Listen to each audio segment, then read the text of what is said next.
Middlekauff! Hey!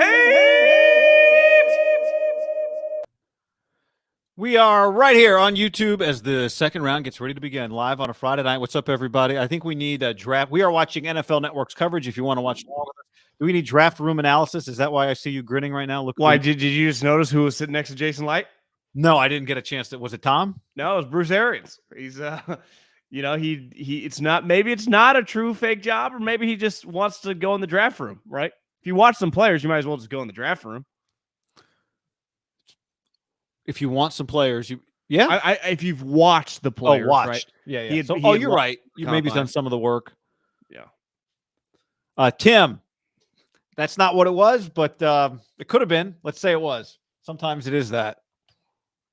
Loss of blood or limb? No. What's up, everybody? What's up, YouTube? We had a good time here on Thursday night. And so we're here for some good times on Friday night. The Tampa Bay Buccaneers are on the clock. We look forward to all of your takes. We will share a lot of ours over the course of the night. Maybe doing a little pick predictions as well. And who's your big board? Who's your big board got left? Who's the top five and left on the big board? Kyler Gordon, John. I just named people I know. The cornerback from Washington. You know who's going to be interesting? I'm not obviously I know these guys because of the Pac-12 stuff. I've seen them over the years. There's actually two pretty good tight ends in the league in this draft. Greg Dulcich from UCLA. Yeah. And Cade Otton, who was really, I'd say, underproductive based on what people think his skill level is from Washington, based on a variety of things, poor offense, his own availability, that kind of thing. But that's a name to watch. I remember a couple of years ago when Cincinnati drafted was it Cincinnati? Not Will Dissly, Drew Sample. I can't remember which was which. Maybe it was Dissly got drafted in the second round, or Sample got drafted in the second round. Dissly went to the Seattle Seahawks and would hurt his leg. So maybe it was whoever Cincinnati took. I thought there was another guy, not Sample and not Dissly. Regardless, tight ends tend to sneak up because tight ends can be guys that project as productive receivers in the NFL, but maybe they played an offense in college that wasn't able to get the tight end, 50 catches. That you were talking about that the other day with Kittle. Like Kittle's obviously a better pro than he was. Hey, who is this? Who is dancing out with the Bucks pick right now? A guy looks familiar, but I honestly don't know who that is. I thought it was T.O. for a second. Simeon Rice. He looks fantastic.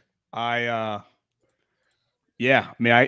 thing I was told a while ago, it wasn't a good tight end draft. I mean, obviously, no first round tight ends. You know what I was just thinking hearing you talk? Everyone's been, obviously Mario recruited really well. Like beside Kayvon, I guess he hadn't been there that long. But like, how's Oregon not have multiple guys like in the top 100? Like, why are there not? Do they just have a lot of underclassmen guys still on their team? Yeah, I mean, so when you think about it, Mario, like Noah Sewell and Justin Flo. Justin Flo can't come out for 2 more years. He's coming into actually might be coming into his junior year. But they got 2 linebackers that'll be, I think, big draft prospects. Noah Sewell will definitely be a big draft prospect. I guess they don't have a lot of skill guys on offense. Javon Holland came out. Was he a second rounder last year or end of the first round by the Dolphins?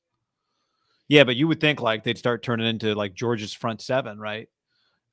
Defensively. Well, like I watched the Chiefs just tweet out, the video of like when they draft McDuffie and they're handing the phone around to like Veach, Clark Hunt, and Andy gives it to Spagnuolo, the defensive coordinator. And he says, I have so much respect. I've been watching you guys for years up there. We feel great about drafted DBs from Washington.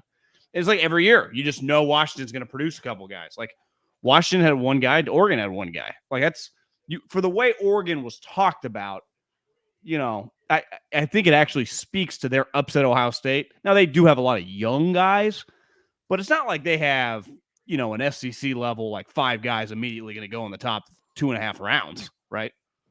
Even the linebackers, like, we'll see on Noah Sewell how he is in pass coverage. Didn't what's-his-name have a bad injury last year? What was was it a break or something? I think it was a break, not a tear, but I could be wrong about that. I think it was like an ankle break or something. But didn't he missed the season, right? Missed the season. But what I'm saying is it's not like it was an Achilles. He just broke a bone. And I'm pretty sure that's what it was. One thing Oregon has not done in a long time, and someone said I'm not a duck, but I'm just Jonathan Smith, friend of the show, been on the show. We're big Jonathan Smith guys. Derek E. Ray gone. I'm gonna build back up the Knowles, baby. Yep. But they have drafted? not produced receivers in forever. Oregon. Actually, they've probably never produced receivers. To me, what's crazy about them is like we're the running backs. Like that's a program that used to, and I mean one thing with Lanning, right? You come from Georgia. What a night for Kirby. I mean, last night was a pretty big muscle flex of just what was your stat last night? Most front seven guys ever in the NFL draft in the first round? I think it was four front seven, and they had 5 total players taken. And the most productive guy, now granted he's short, but is Nakobe Dean, who just kicked short everyone and apparently has like tore his pec during pre-draft workouts or something. Okay, well, and also had and had shoulder surgery before last year. 100%, like has red flag. But if you just watch Georgia, you're like, is that Ray Lewis? And he didn't go. And the least productive guy went number 1. Wasn't for their standards. Like he got a muscle flex on Nick last night, right? That was a down first round for Nick. Yet he had a guy with a torn ACL go 13 and an offensive lineman go 6. So it's not like he had a bad night. But for Nick standards, where's John? How Mechie long can you maintain it? I mean, DJ keeps saying in the second round. When's Clemson's first guy getting drafted? Well, and this is what you could say for Bama and even Clemson. Like, how many years straight can you have 4 or 5 first rounders that are underclassmen? Right? Eventually, you're just going to have a recruiting class that only produces 1, right? Like, there's nothing wrong with that. Who's that? Oh, they took the receiver from North Dakota State. That's who the Packers just took. Very popular among 49ers draft fan circles. I mean, I know people were talking about him. They traded up to get him. That I did not realize that he was viewed. Like, I knew people loved him and they were the connection with Trey. I didn't honestly think he was like viewed as a top 50 prospect. Did you realize that? Yeah, like, because I think physically. Oh, he's huge. What's his height? Yeah, he's a big guy. See, like, you got to give this program credit. They've had multiple quarterbacks go in the top 3 over 5 years. They just had a wide receiver go 34th. Like, how is North Dakota State kicking everyone's ass every year? I don't know. They produce quarterbacks and wide receivers. I mean, it's one thing to, like, produce a guard. Well, like, is their next quarterback going to be a top 3-round pick next year? What I wonder, though, is you just have to get such diamonds. How would a quarterback ever, if he got the opportunity to play, even at, like, Minnesota or Iowa, turn them down to go to North Dakota State, right? Or even Oregon State, or the guy that replaced Trey Lance was a really good player last year. The question is just, is he physically right? I mean, don't forget they had a 2nd-round tackle drafted last year. Yeah, I mean they're producing. They're a legitimate NFL program. Like, to me, if you're a scout at the beginning of the year, you're going through their minimum twice before you even realize they got a star. How about Tampa and Green Bay taking up the first 2 picks of the 2nd round? Usually that's the shitty teams, right? Usually that's like the Lions-Jags territory. Tampa, Green Bay, and now Tennessee, because Tennessee's on the clock now because of the trade with the Jets. For who? Oh, Jermaine Johnson. The last night. And the Titans pick is in as well. Did you see the video of Vrabel right after they finished the A.J. Brown trade? In the room? Just like, it was just, they cut to the clip of him, and he, like, gets up and just, like, just walks to the door and back. Like, just takes a moment for himself. Just a mental 15 seconds. One of the boldest NFL trades mid-draft in the history of the league, I'd say. Star wide receivers 24 that you drafted. But they asked Howie last night, and he kind of reverse engineered the question. Billy White Shoes Johnson. Yeah. Is that are those FootJoys? Is that Tiger? They said, well, Howie, we all understand that AJ is a really good player, but doesn't it give you pause that the team that drafted him, coached him, and succeeded with him doesn't want him? He's like, yeah, we have to look at it from our point of view. You know, you just couldn't say. I mean, it's kind of weird, right? Yeah, I mean, that's the way it always is, though, right? Yes, it's part of transactions. Every trade is like that. Yeah. When you think about it, and I saw somebody make the point about Hollywood last night on Twitter, like they took Hollywood Brown in the first round, they used him for 3 years, then they traded him for a first rounder. AJ Brown, took him in the second round, used him for 3 years, and then traded for a first rounder, right? Like if you look at it like rentals, now you don't want to do that every 3 years, but guys, it's like buying a $400,000 house and selling it for like 1.5, right? If you get a late second rounder and flip it for pick 18, now that player ends up having to be good, but just the price of acquisition and price of sale, what would it take? What AJ Brown was drafted, hit whatever his draft slot is, to get up to pick 18? I think he was like pick 52 or something. Hollywood was pick 25. 3 years later, they got 23. It's pretty, which is not as crazy, but still, he needs a new contract. Didn't Middlekauff say that Watson and Trey weren't friends?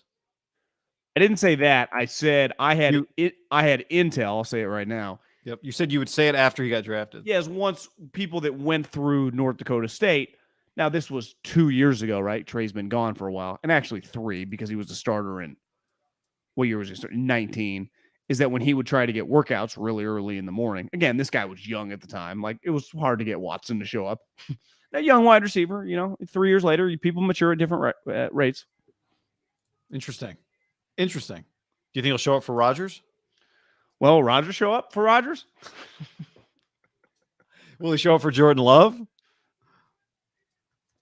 Sorry, I'm just getting this. We did it right before we started this live stream. We did a Deebo video, which I'm going to put up right now. Here's what I love about the second round is the pace. This is like pace of play. Pace of play. I don't like a 6-hour golf round. Like about 3 hour 45. Hell, by myself, I can get done in about 2.5 hours. Go quick. Take a practice swing, let it rip, and move. Let it rip, move. That is what picks in.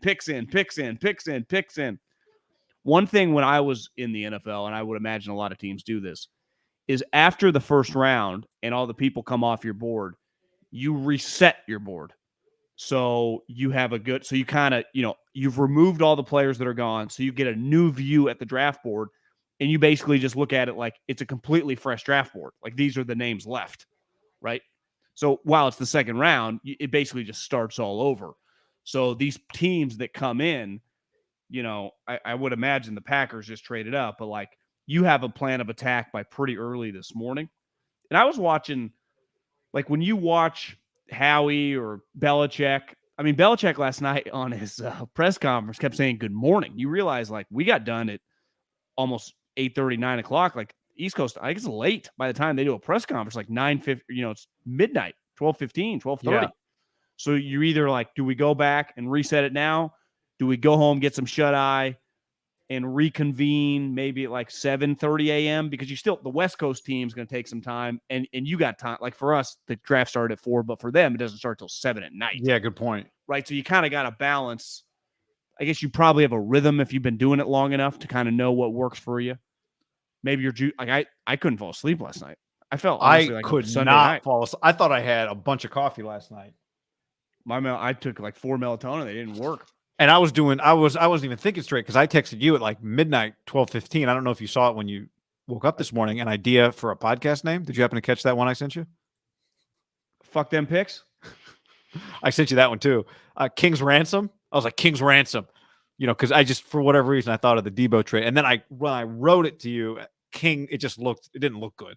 But when I said it in my head, I thought it was good until I texted it to you. What do you think about, I don't know if I texted you this or not, but I know we were texting about McVay and Les Snead with Cole Swindell or whatever the hell the guy's name is that Belichick took. Strange. I think they were drunk. Because they had no picks, right? And don't they do the draft at like a house in Malibu? Like I don't think they do it at their office. Draft house? Are they at that place too, or is that just like a fan experience thing? Oh, they are there because I saw an actor. I thought they did it 2 years ago. I don't know. Well, did you see the video that actor put out where he was dressed like Sean? I don't know his name, but he's an actor clearly. He's like doing like the thing where he's looking at the phone. He's like, "Hey everybody, Sean McVay here, just live from the draft house." And then Sean McVay walks up holding the Lombardi. He's like, "Well, if you're Sean McVay, who am I?" I mean, it was goofy. Not as goofy as the. Well, Guy Les is wearing like a Travis Matthews pullover hoodie. That's not even a hoodie. It's like just a shirt. It felt very LA. Like they probably they have nothing to do, right? Nothing all day, long draft. Their team is. Why I do they think have were to do drunk. a press conference afterwards? I guess would be my question. I Darrell think Revis with pick 36 right now. I think the league mandates which is smart. Breece Hall, running back, Iowa State.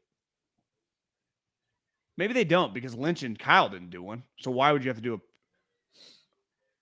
you know who Breece? Oh, I know this guy's supposed to be pretty good. Breece Hall was like the reason Iowa State. Remember, they're bringing the quarterback back, they're bringing the running back back. Yeah.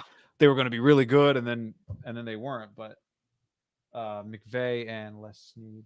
So the Jets now have drafted 2 running backs in the last 2 years. So I think they realize like these fucking tires fall off, with these guys. They want to hammer it home. Tires fall off, and I think receivers, running backs, do they not think that their quarterback can elevate the other players on the roster? Well, if you had a rookie quarterback, wouldn't you be pushing like more sweet players? Yeah, I mean, it's just legit. That's legit. This guy's supposed to be, like you said. I mean, once I kind of thought for a second, you're right. This guy's sweet. I think the guy from Michigan State's supposed to be pretty sweet too. He's a little older, Kenneth Walker. Yeah. I'm a sucker for just like drafting a running back and then just fucking riding the guy. I remember really liking the Clyde Edwards-Helaire pick. But he was coming on. Coach Reed, they like him. I don't think we've seen it all from old little Clyde. I went to this person, Maitland Eagle says, got to get you an Oregon shirt. I remember I did the Oregon spring game like 4 years ago with Jeff Schwartz. And at the time, the Pac-12 network polo shirts were sponsored by Adidas. So they had an Adidas logo. And Jeff was like legitimately, it means a lot to an Oregon. Like Nike means a lot to these Oregon guys. And Jeff kind of felt awkward. And every single person would come up to him and say the same thing. You got a little dust on your shirt, man. And like do that thing. And then I was there a couple years later, or like the next year maybe, DJ Uiagalelei was on his official visit to Oregon. It was like 2 weeks before he picked Clemson. And he's an Adidas guy. And like every photo they took, I guess Adidas tells these guys, kind of messed up. Adidas tell these guys, like when you go to Nike schools, take photos throwing up the 3 stripes, like in your photos, like get it on the field, just kind of like an FU to the school, to Nike. It's kind of weird, but clown show. Legit rivalry there. Well, it's why when Rory plays in the Olympics, he takes his hat off. But why can't he just wear? I guess you're right. He has to wear the. I mean, or the Ryder Cup. Wait, like certainly, Adidas or whatever gets the contract for the whatever, and you're just. It's a weird spot for some of these guys. I mean, the foreign guys, a lot of foreign. I feel like golfing without a hat on is like Euros do that. Americans don't really do that. Half the fun of golf is finding a new hat. Yeah, it's a good point. Euros do it. I think too. Once you come over here, we're just such capitalists. You get paid a lot to wear that fucking hat. That's a good point. Jalen pretty rapid. I mean, we've had 5 picks before you can even blink. Cameron's like our associate producer, keeping the chat updated. Jalen Pitre goes to the Texans, safety. But they're a sneaky program, are they not? I mean, they produce guys in the top 50 every year, like multiple picks. That is not. I would say Baylor Athletics, pretty impressive operation. And their basketball team. Remember last year, the bald guy beat Lincoln Riley, right? Did he win Miranda? I think Baylor won the conference because he beat. They beat Oklahoma State. I'm pretty sure in the Big 12 championship. Remember, because the guy reached the ball out and he didn't get in that last play. Remember that? Oh legendary? Yeah. And he kind of cut back, kind of Chris Peterson. They didn't run the Statue of Liberty, but they kind of ran a delay, and he reaches out, and the guy trucks him. It was just it might have been the play of the year, just the individual play of the year by both guys. But then Gundy did beat Notre Dame, and Baylor. I forget who Baylor played in the bowl game. They played. They had to be someone probably pretty big, like Ole Miss or something like that. Clemson. Was it New Year? Did they play a New Year's 6 game? They would have, yeah, because they won the Big 12. Yeah. So it wouldn't have been Ole Miss. They play Albany week 1 this year. That's a big game. Yeah. College football, baby. Go get it. They actually play at BYU this year. That's not a bad game. Oh, they did play Ole Miss. They played Ole Miss. In the Sugar Bowl. Because Matt Corral got hurt. People are like, oh my God, this is why you sit out. This is bowl games, bullshit, cancel it all. And Corral came out after. He's like, no, guys, I wanted to play because these guys are my friends. Like, playing football is kind of fun. I'm fine. And by the way, I'm fine.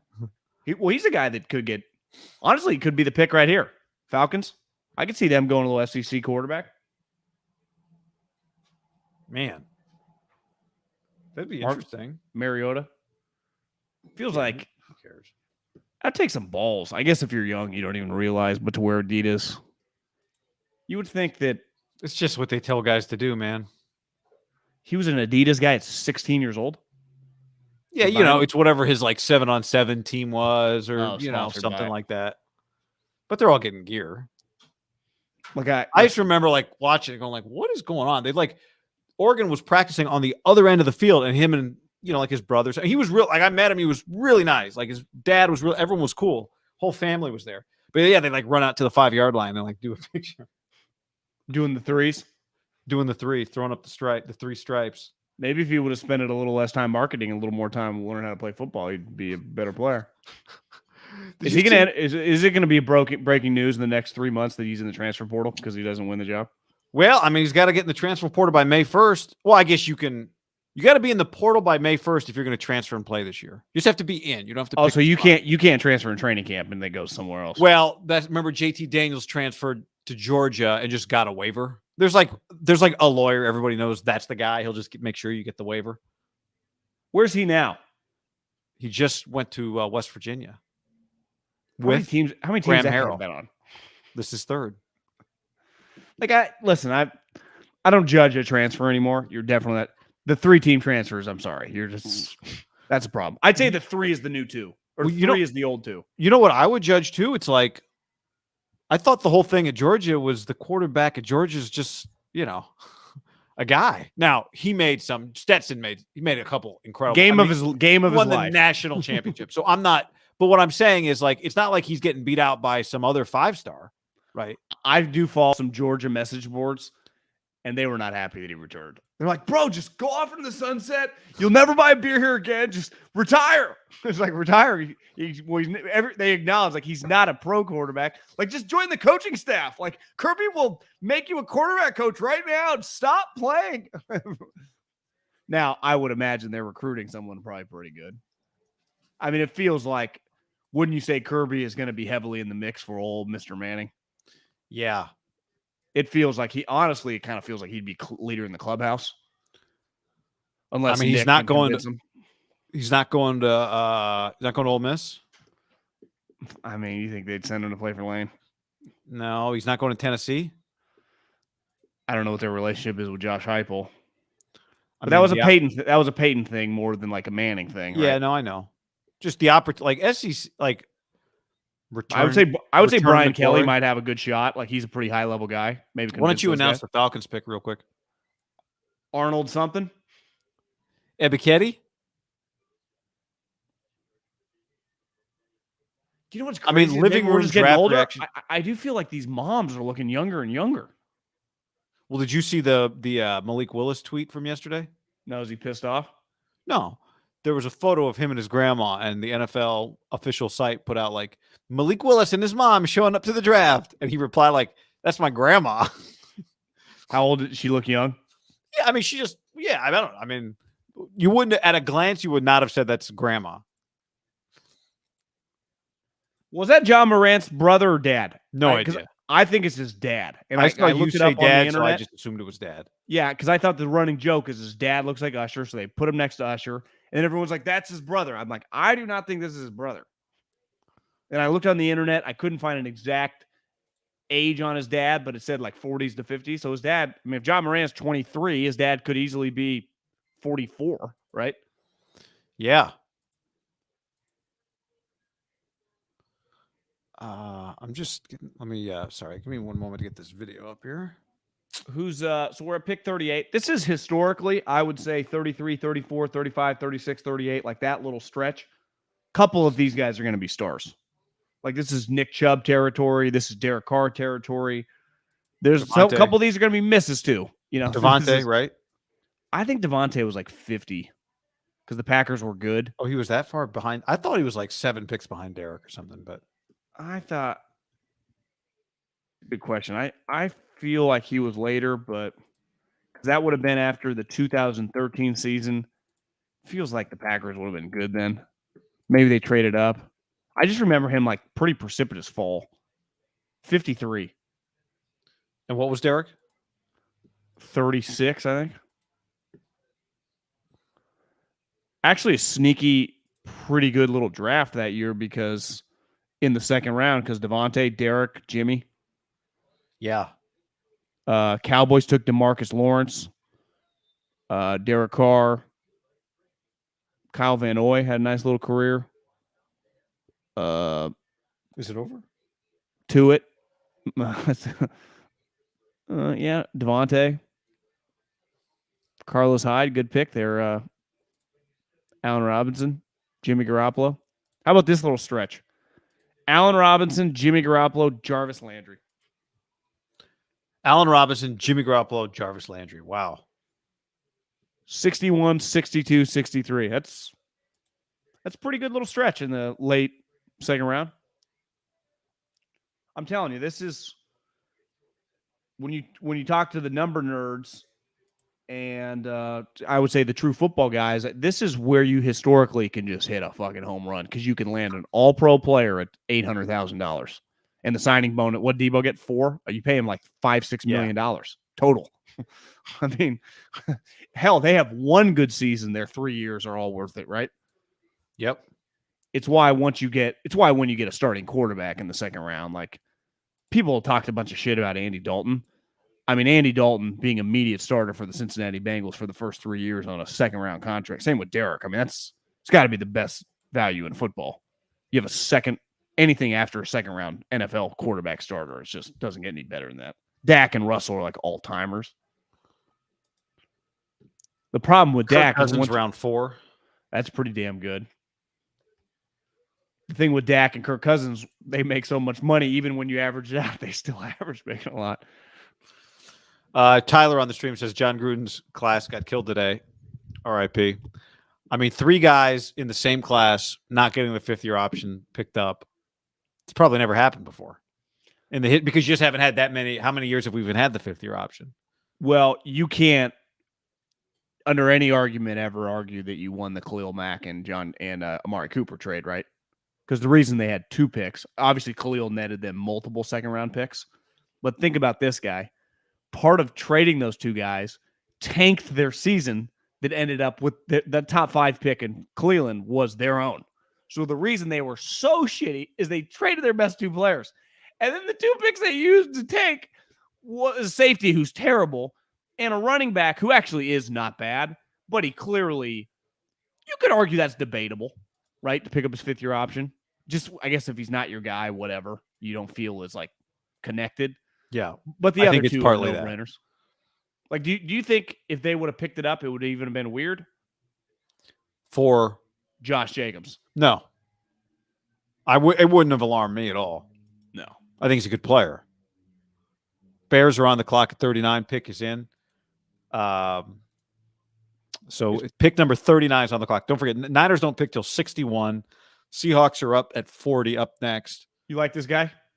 Sebastian Maniscalco? He's fucking hilarious. He is a hoot, man. The thing he does about being on the treadmill with the little, what does he call them? The bitch buds? And you put your little bitch buds in? Isn't that his bit? His stories about his parents, about like people and their feelings. Like you marry into his wife's family is all up into their feelings, and his family has no feelings, and they just scream at people. It's just he's got some pretty good stand up. Oh, John, Kyler Gordon. So the second Washington cornerback. Was he the guy you mentioned? Jimmy Lake's great legacy. Yeah. He's a little longer than McDuffie. He's a little taller, just a little bit different body type. But they got 2 starting Pac-12 corners. Yeah, I mean they're really good, right? They do this every year. 2 guys, 2 corners in the top 2 rounds. It feels like not every year, obviously, but no, I'm saying the Bears. They have the Utah corner and this guy. What's Jalen? Is it Jalen Johnson? That's right. They took Jalen Johnson from Fresno. He's Fresno. Valley? Central High School. Central High. This guy's got some good drip going. Drip, drip. Drip, drip, good hair. Do you think that Ryan Poles is starting? We're going to start running the North? Might be a little soon for that. You see Stephen A today ranting with his chain out? Did you see Stephen A just going through Kenny Pickett's schedule? Wasn't saw very an good. 8-second clip. It was just like Virginia Tech, Georgia Tech, Started with Tulane, UMass. Wait, who coached at UMass? Didn't somebody wasn't it somebody at UMass? Like Mark Whipple.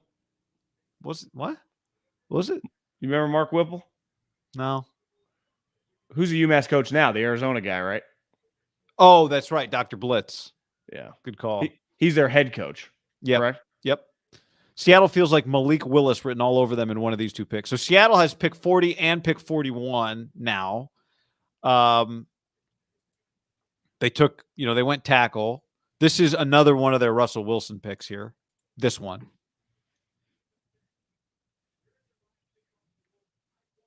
That's a pretty sweet interception by this guy. How was Washington so terrible with two sweet corners? I was there. How did anyone throw on these guys? They didn't. It was like one of the top passing defenses in the country. So how were they so terrible? Could not run the ball, could not throw the ball, couldn't really stop the run. Do they not have the quarterback position terrible? Well, so they got their returner from last year. They changed their coordinator. They've got the transfer from Penn State that beat Ohio State beat Ohio State or almost beat Ohio State. Did they lose that game at Indiana like 2 years ago? Michael Penix. Remember that crazy game? Yeah. Big comeback. Then he got hurt. And he got hurt. So they got him because Kalen DeBoer coached him at Indiana. And then they have Damon Heward's son, Sam Heward, who doesn't sound like from what I've heard is ready to second year now. Big time recruit. Doesn't sound like he's competing for the job this year. Ooh. Doesn't sound like he's ready. Yeah. I got a little note on who we were talking about yesterday a lot was Devin Lloyd. You heard some stuff. One thing somebody told me was, because he's old, he's 23 years old. He came in as a safety and he was like a full-on, Utah development. They developed and moved him to linebacker. I guess one of the things was 2020 was like going to be his year. And he actually played pretty well in 2020. But as a guy that was just learning to play linebacker, it took him a few years to get up to speed. And then obviously they only played like 5 games. He thought about coming out, but he didn't come out. But if they had played a full season in 2020, what I heard today was he probably would have come out that year, but then they didn't play that much. And that was the year he was kind of ready to show that he was a stud because he's been first team All-League back-to-back years. Wasn't he Defensive Player of the Year, though, this year? Yeah, it worked out for him. I'm just saying, like, his age, the reason he didn't come out last year was not that I think they felt like he was going to be ready, and then he only played 5 games, so he wasn't going to get drafted as high because that was all he had. I also think that sometimes, and I'm guilty of this, is that a guy and television in terms of like the way when the guy plays and the broadcaster like Herb Street does a game or a big guy does a game, and then maybe like a college football show starts talking about you and you kind of get anointed if McShay puts you. Sure. There is a chance that, he was always going to go somewhere between 18 and 32. He goes 27. It's not like you're talking, like, let's say he had a good year and came out. He still might have gone, he might have gone 34 because the draft was better. Like I think, and I'm guilty of this too. Like, he went 27 in the NFL draft. Like, that's pretty damn. How many guys at Utah have go in the top 20 in the history of the program? That's pretty impressive. Yeah, Garrett Bowles was close. Alex, obviously, Smith. Jalen Johnson, was he like second round? He was the beginning of the second round. But my point is, if you're Kyle Whittingham, you got a guy in the first round. It's a big deal. Linebacker. Yeah. He was there last night. Boye Mafe, Minnesota edge rusher. So they go O-line and edge rusher. O-line yesterday, edge rusher today, and now Seattle's on the clock again. Where's this kid from? Minnesota, yeah. Row the boat.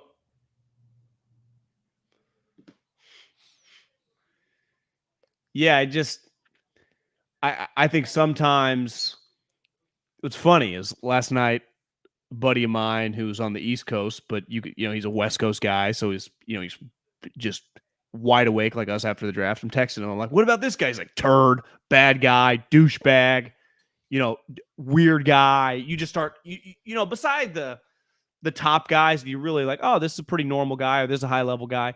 Once you kind of get past like into the 20s, I don't know that much about the guys. So like, what's up with the dude, the Packers took?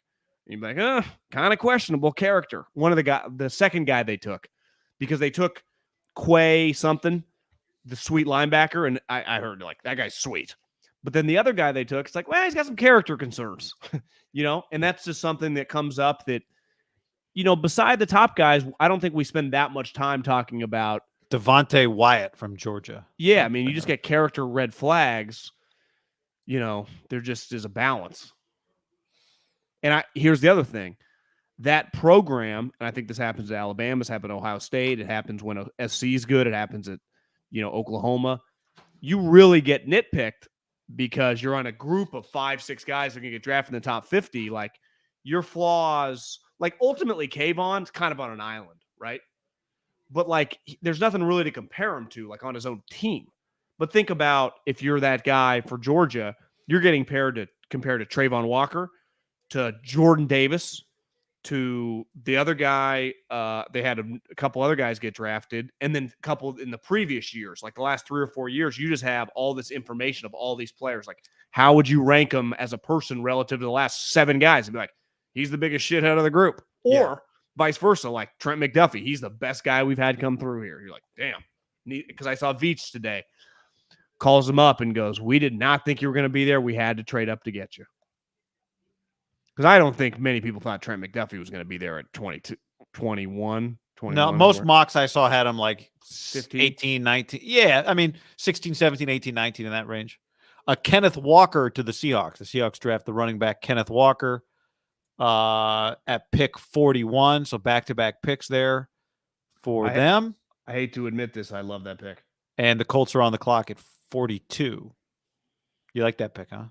That guy's just good. Kind of guy that Pete would like.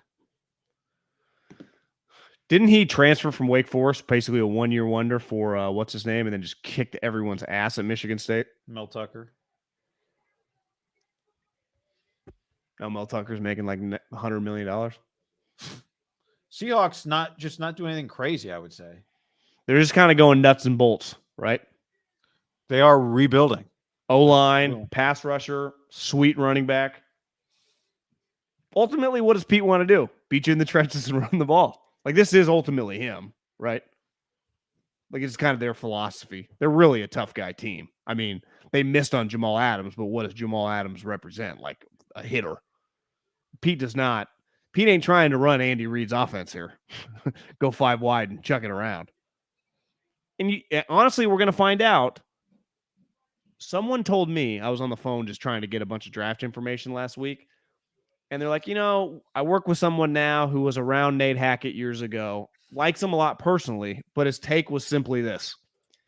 It's either going to really work or it's going to be an all-time disaster. It's like one of those, like, I don't see much just back-to-back 10-win seasons. It's either going to be a major success. Because, like, when you look at the Shanahan guys, aren't most of them, like, even LaFleur is pretty... You watch some of Nate, and listen, I'm rooting for him, but it feels like he's a lot of positive energy, like a way less proven kind of Pete Carroll-y. I don't know. Yeah, I mean, it's I don't think, having Russell Wilson, as we've talked about, and we did the video. You can find it somewhere on YouTube. Go back through our archives. Russell Wilson's never gotten a guy promoted. Every guy that's ever coached Russell Wilson has lost their job or been demoted. Every offensive coach, like offensive play caller, right? So the idea that like a first-time head coach is really lucky to have Russ. I mean, you are. Like, you'd rather roll the dice with Russ than Drew Lock. I'm not saying you've got a shot with Russ. Or to me, even like, is it crazy to say like Trevor Lawrence or Justin Fields or Yeah. I mean, you would roll the dice with this guy, but let's not act like you just don't have to monitor anything and it's just going to take care of itself and he's going to lead your football team, because that's not how it worked in Seattle. I'd even say like he gets compared. Not that anyone thinks he's better than Rodgers, but I would just say like they have kind of been contemporaries over the last decade, right? It's like Manning, Brady, and you say Russell, Rodgers, even though everyone acknowledges Rodgers is better. It's pretty clear, like, you get yourself to Rodgers, it's a rocket ship. Like, it changed Mike McCarthy's life. Right? I mean, look at yourself. Honestly, you get yourself to the Packers for the last 30 years, it changes your life. Yeah, it's not the case, like you said, at all. And it could be it's hard to tell. Is Pete probably a little more difficult than it seems on the outside of just this old guy with the white shoes chomping gum? Or I is it think more so, yeah. Russ. No, I think it's both of them. I think it's Pete too. Did we just have a trade? I thought this was the Colts on the clock. Did Minnesota just trade into this spot? Yes. Yeah, it looks like they did. Yep. We So got Minnesota High School or something there. Is there anything easier to just include like some high school? Like, hey guys, you want to go to this? We'll fly you in. Can you get 10 kids that want to do it? Like, I mean, think how easy it is to incorporate high schools into anything semi-cool. Yeah, they had Bishop Gorman people there last night. Oh. Well, Shaggy's got good hair. Why is Nakobe Dean falling? Says Rob Guilt on the stream.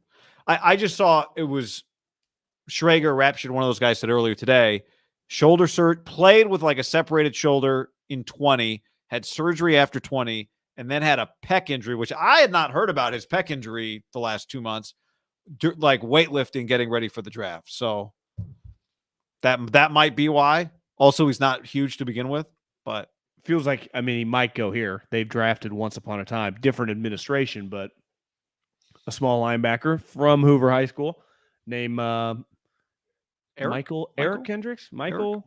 One of them had a little Bernie Madoff scandal. Which one went to prison?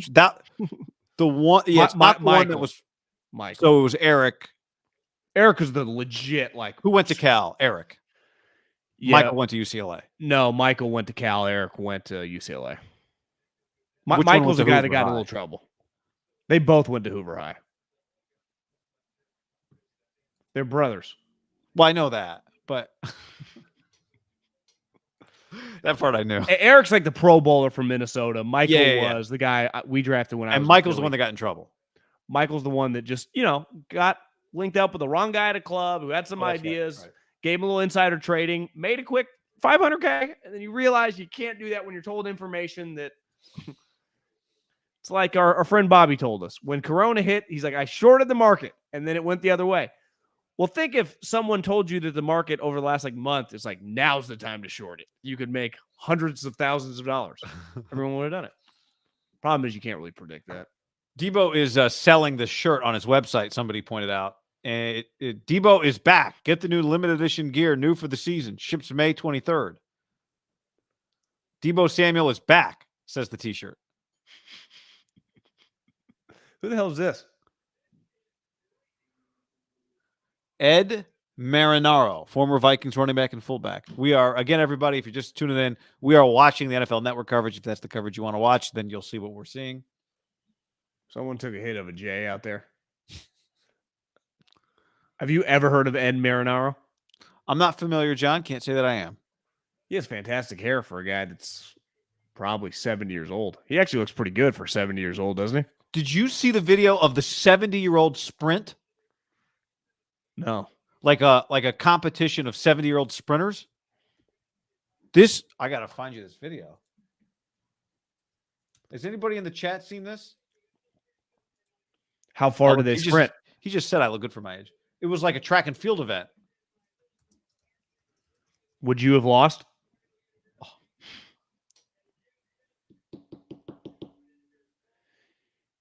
I went on with Gottlieb today, and he was making fun of me for I posted that picture of me with the Eagles. Yeah. And he was asking me, like, why did they send you? What do they actually need you to do? And I was like, actually thinking about it, I'm pretty sure they just told me a name and I wrote it down. And then it kind of hit me. Once they left Radio City Music Hall, teams don't send anyone to this anymore, do they? Do they just send an email? There's probably just I don't see any of the teams with the helmets.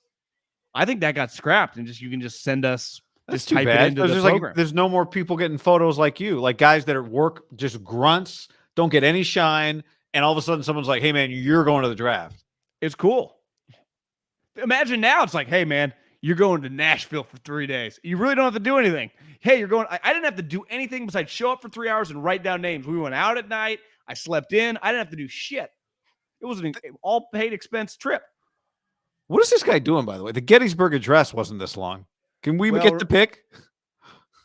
Yeah, I mean, guy, this is his time to shine. What is this guy doing? Deebo posted that shirt on Instagram in September. Old shirt. Well, why is it not shipping till May? She just went up and told him to read it. They just sent a production assistant and said, tapped him on the card.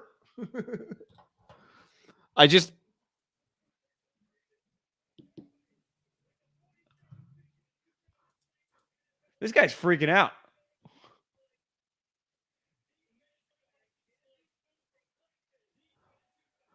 I got to go back and find the woman telling him to Guys, up. I mean, just listening to him for 5 I think he's in Drunk. Vegas. I think he's had a few. Never heard of, I've actually heard of this guy.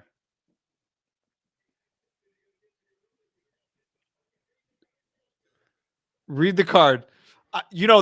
If she just went out there to tell him to read the card, that means for 3 minutes, someone's like, I don't know, should we go out there? I don't know. Maybe he'll just read it. I don't know. Maybe he'll read it. Was there any doubt in your mind, like a number 2 to Roger eventually just looked at her like, go out there right now and get him? Like we got time's ticking here. This is the day though that gets a little weird once they start letting some of the. You let a Revis or something, no big deal. But you let a guy from like the 80s or 70s that feels like he hasn't quite got his shine, and now they're in Vegas. What do you think the guy's been doing all day? He could have been at the pool drinking margaritas, playing blackjack. That guy could be There's going to be a guy. Here's my prediction now after watching that guy. Someone's going to do something kind of stupid tonight. It's Vegas. It's 5 o'clock. You've had all day to do whatever you want. Like, hey man, you're on at 7 o'clock tonight. It's going to be a guy from like the 70s too. When's Deebo's autograph signing? All right, Giants are on the clock because even Rich Eisen is like, oh boy. you don't. Probably, I mean, there's probably several picks in by now.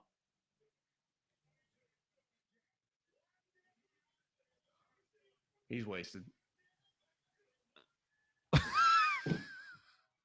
Somebody right now is realizing that they've got another round and a half to go, and the people are only going to get drunker. I mean, because is that guy scheduled to do a Vikings pick again in the 3rd round? I mean, there is a chance that like by about 4 picks, like a guy like Andrew Whitworth just reads the rest. Or like Derek Brooks, they're like, bro, you are just going to read the rest of the cards. Just send Eisen up there.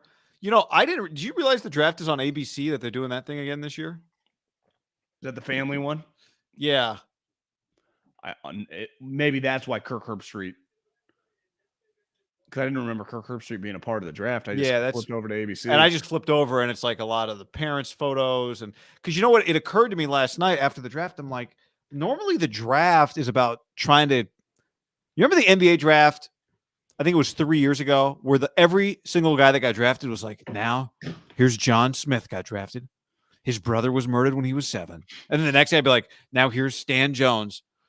His dad has cancer. It was like every single thing was just whatever the worst thing that's ever happened to them. It was a lot. It was a lot. Yeah. This guy grew up eating rock sandwiches just to try to survive. But every time it'd be like, your brother died 8 years ago. Is that what you're thinking about right now? It's like, yeah, it was a lot. And so I watched, there's this, they do the video where they like give the guy headphones. I watched the Drake London one today. It's like sponsored by Samsung or something. They give the guy headphones. He's watching like a Samsung TV, and his family delivers him messages. I like those. I mean, I cried watching the Drake, even though I'm like, this is like, why do we all need to watch him get this personal message from his family? But it's pretty incredible content. So I enjoyed it, but it was bad. Did you see Scott Van Pelt's deal on his dog? I didn't click it. I remember when he got Otis. I remember that post. I remember when he got Otis too. It's pretty. I mean, it's pretty harsh. Like you feel for him. It's a 5-minute thing. I mean, yeah, I know. I was just like, I just wasn't in the right headspace to watch it, knowing that it would be emotional. Yeah, it was intense. It was. I remember him talking about Otis all the time with Ryan. Yeah. Yeah. Did we say this? Did you say Wendell Robinson, receiver, Kentucky, goes at 43 to the Giants? Browns are on the clock now. Would the Browns take George Pickens? Really quick on the Kentucky program, they find some like little playmakers. I mean, they have produced. Well, they had guys getting drafted the last. They had the running back a couple years. They had Josh Allen, the pass rusher, right? They had the dude that Mayock traded by about second week of training camp, Lynn Bowden, right? Who was like a running back quarterback. They had this guy who's a little tiny guy, which is a little weird. Tony's a little tiny guy too. I'm not sure what's going on there, but different administrations. There's been a trade, and the Texans are now drafting at 44, not Cleveland.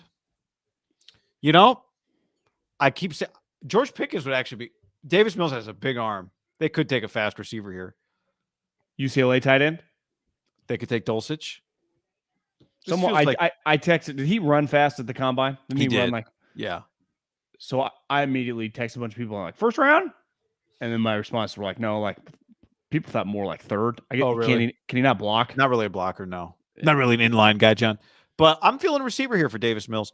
Kentucky had a first rounder last year, a second rounder last year. Who was their first rounder last year? Jamin Davis, linebacker football team. Kelvin Joseph, Cowboys DB, Kentucky guy. Well, is he still? Well, the year Josh Allen went, they also had a second rounder, a third rounder, and a fourth rounder. I mean, he's winning guy 10 games a year in the SEC right now. Like Mark Stoops is legitimate. 15, they had Bud Dupree. I did not remember that Bud Dupree was from Kentucky. Well, I don't think if you would have said, hey, $10,000, where'd Bud Dupree? I probably would have guessed Big 12. Feels Bud Dupree. That name feels like Big 12. I heard Casario's the healthiest eater you'll ever meet in your life. Like legitimately. You think healthier than Dimitrov? Sounds like Dimitrov's. I get the sense pretty healthy guy. Eater. I've heard that like they had a party like with barbecue. You know, I mean, obviously he's in Houston, and like there's just foods he won't eat. And you just look at him, like his face, he's looked the same for like 20 years. You know, there's no fat anywhere. And football guys just eat and snack.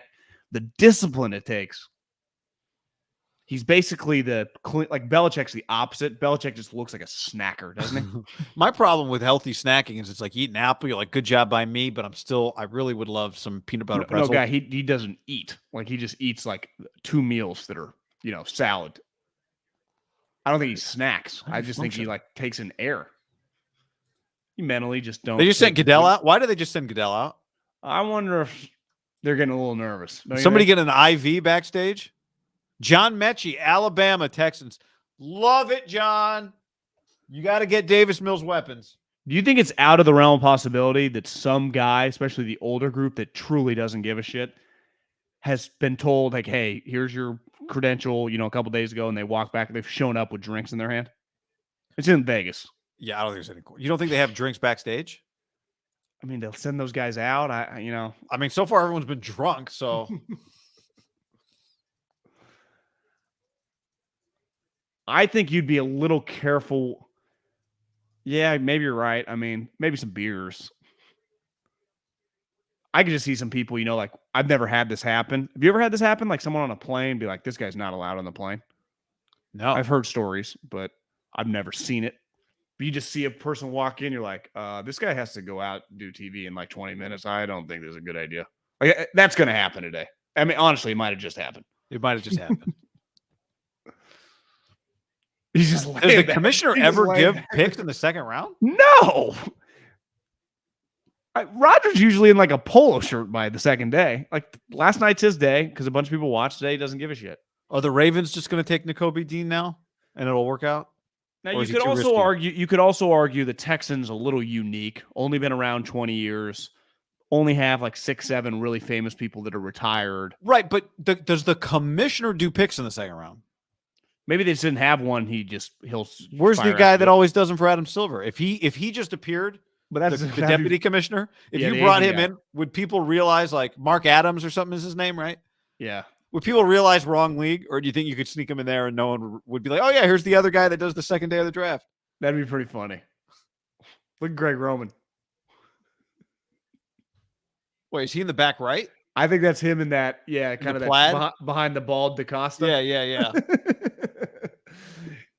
You think he's like, yeah, I'll kind of dress up. I'll put a port. His wife gave him something. Mark Tatum. Usually it's Aaron Foster on the stream. Maybe he's sick. Maybe they didn't have anyone. Maybe Raj just got a little nervous where it was headed and just like wanted to just slow it down a little. Maybe you go out, you just kind of show everyone that, hey, the boss is still around. Yeah, it's a good call. But I don't, would a guy in the 70s really care? You know, like did that Marino guy really care that Raj is right? Like it's not. He's like, I own 3 car dealerships now. Like I'm not. Raj ain't doing anything for me anymore.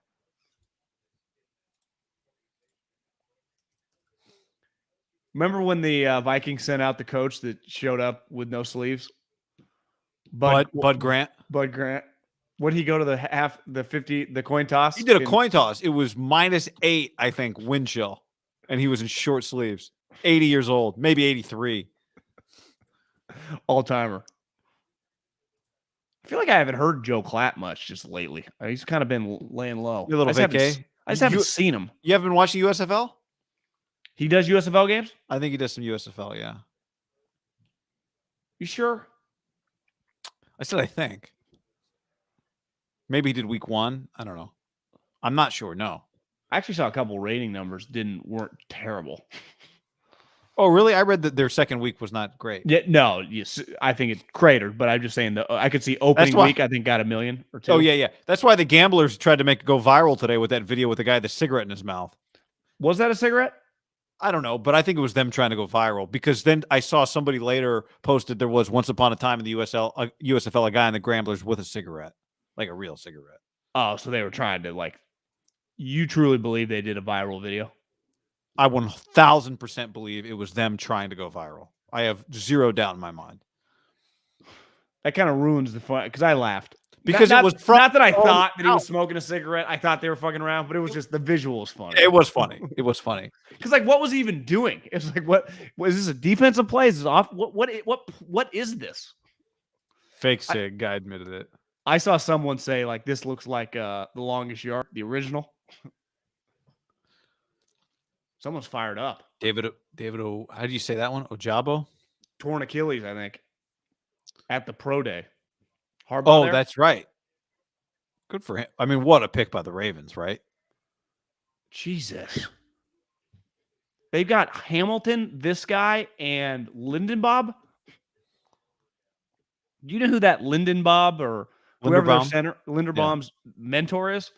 Marshall Yonda, one of the greatest Ravens of all time, because he's an Iowa guy. He's from Iowa, so they trained together. So they loved him. And Harbaugh's Yonda still comes around here, and it's easy to get information from him on you. I watched some of their highlights on their Twitter stream. This Lindenbaum just feels like a lineman, just kind of goofy, but just you can tell he's dominant, but he's always smiling. Hamilton was still mad today. And even John was like, we want him to have an edge, but it's good to be here. You could tell, he's in his press conference. And even he had to be like, it all worked out, but I wasn't happy last night. It really did no one prepared him for that possibility? I would imagine when you're that good, you don't maybe listen to anyone else either. You're like, wait, who's or maybe is your agent afraid to say it to you? Could be that. Hey man, you just ran a 4.65. He got drafted at what spot? He did go 14, so it's not that crazy. He went 14. I mean, Daniel Jeremiah had him mocked at 15. Yeah. 14's not 26. No. So maybe you could argue, maybe arrogant. Yeah, I mean, I don't. It's not if Tom Brady wants to be mad still about being drafted 199, good for him. You know what I mean? If he can hold on to that and it motivates him, so what? So whatever you got to do. What hit me one night when I was on an edible watching the Montana documentary, the notion that Bill Walsh was ever going to draft a slow quarterback is just study who Bill Walsh liked. And actually, it's kind of clear who the Holmgrens, the Andys, wouldn't you say Mike Shanahan? What do they like? They like guys that can move. They are not into. Tom Brady was slow as molasses. Now, it turns out he mastered the ability to play pocket quarterback, but part to me what makes that funny about him taking Carmazzi is ultimately Carmazzi is a mover and a shaker, right? He was terrible. Sorry, Keegan-Michael Key. Keep going. He's funny. That guy's hilarious. This guy is funny. Guy, Kentucky. This program. Josh Paschal. Defensive end. It's where I defended. 46, and listen, Kyle might wanted him gone, but a lot of our listeners DMing me oh, what about what was their quarterback coach's name?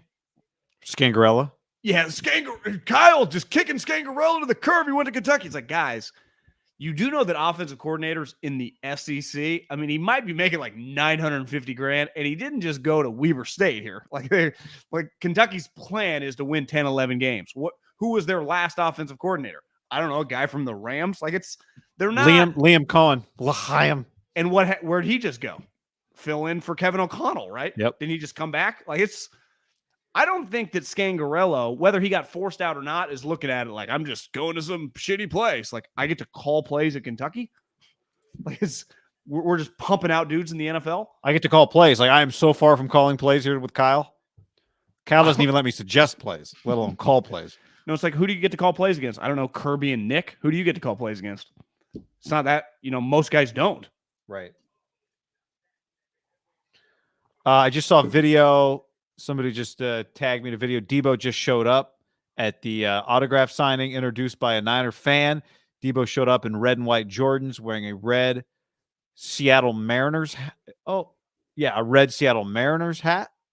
It's not a bad hat. Deebo's wearing red. Deebo looks good in red. Is it a sign that Deebo is wearing red? My column. I love when people do that. My column. You know what's funny is like when every young person writes my column, none of them have read a column in years.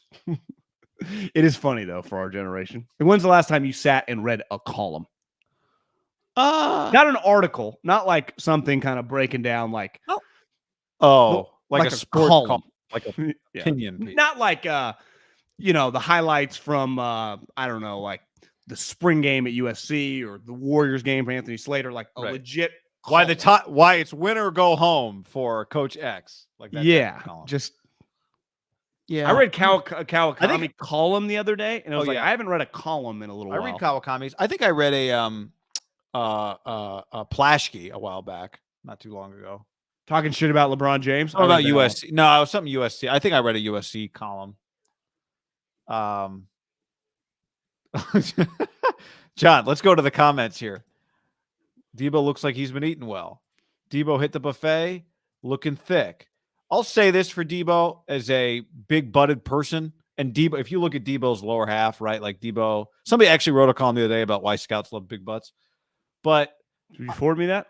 I'll look for it. I didn't read it, but as a big-butted person, your shirt is naturally gonna not hang around your backside, and so it accentuates your front side because you get that angle, which makes it look like you have a belly hanging over. So people say it looks big. I think the butt is a part of it. Just look at his lower hat. Like I don't have to tell you, you're a scout. You do this for a living. But look at this. He is huge. Actually a podcaster now, but I did this for a living. No.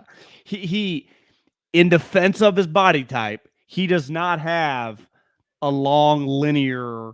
He doesn't look like a wide receiver. If you just met him and you went, this guy plays in the NFL, and you didn't know he was Deebo Samuel, I think you would think he's a running back or like a linebacker, right? Or safety or something. He's not built like if you met DK Metcalf or Keenan Allen or Devontae Adams, there's a length to them. Like Deebo is much more compact.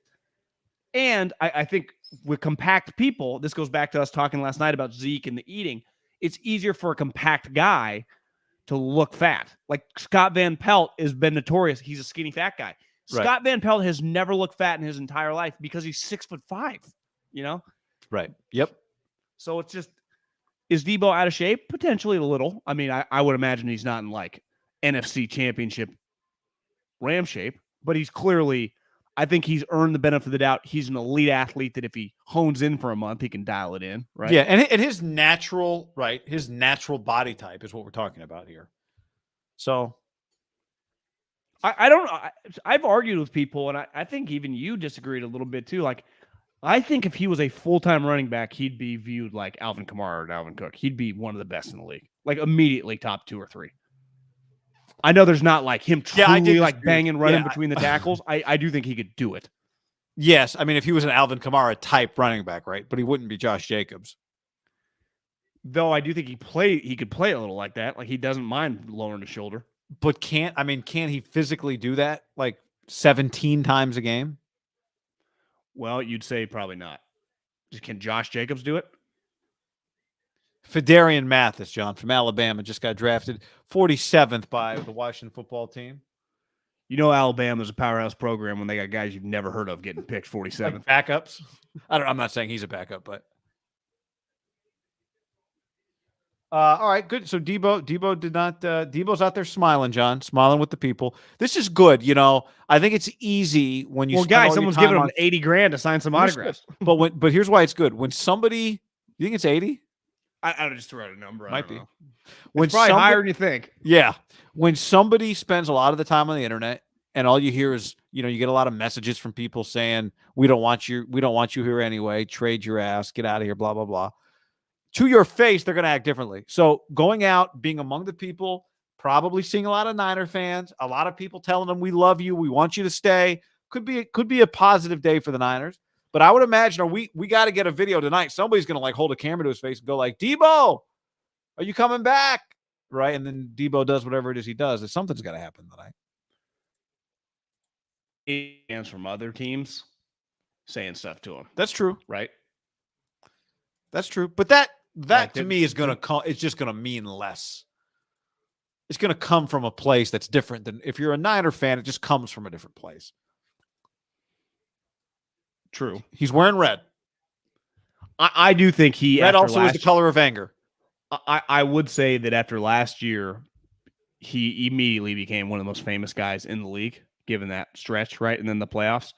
Yeah, I think a lot of people. Yeah, a lot of people are just going to gravitate toward him and might just try to go viral, whether they're a Niner fan or not, right? Like, what's your deal, bro? With a camera holding up and on TikTok, and then it's going to go.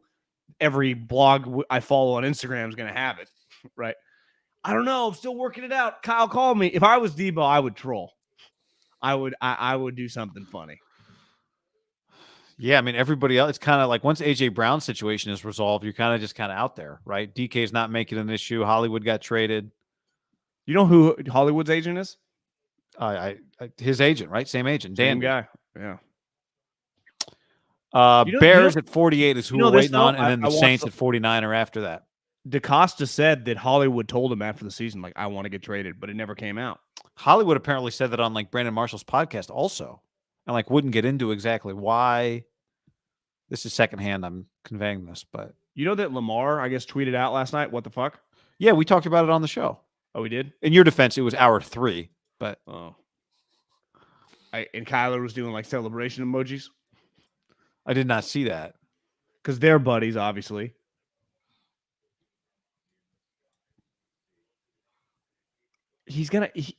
I do not understand. I understand. How does it make any sense to trade pick 23 for a guy that's going to need to get signed that I don't think many people think is like that good, but he's clearly not going to want nothing? I thought that trade was really bizarre. No clue. They're in a unique situation with their quarterback, right? Doesn't it feel like he's an NBA player? They're just trying to curtail their. Yeah, I think that's a good way of putting it. Make him feel good. Yeah. They also lost a receiver. Maybe they just liked him more than they liked any receiver they could have drafted there. Jaquan Brisker, Niners Twitter is going to be apoplectic. That's who everybody wanted. Jaquan Brisker from Penn State. Didn't he do a visit to the Niners? Yep, it was a big deal when he did.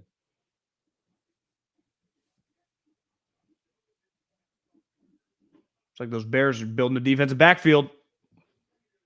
Well, I mean, if you're going to be facing Kirk Cousins on one-year deals for the next 8 years, you got to get ready.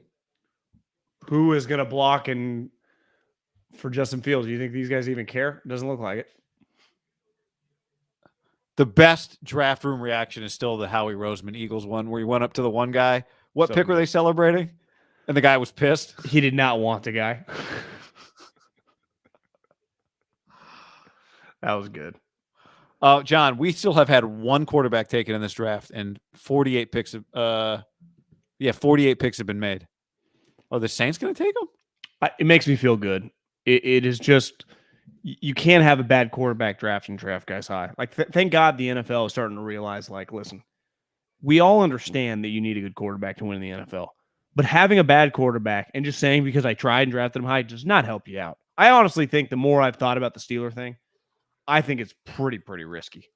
I mean, they struck gold in 2004 with the big guy, and he's anyone that's ever, I guess not that many people have been on like a field or been close to him. He is as physical of an anomaly the NFL's ever seen at the position.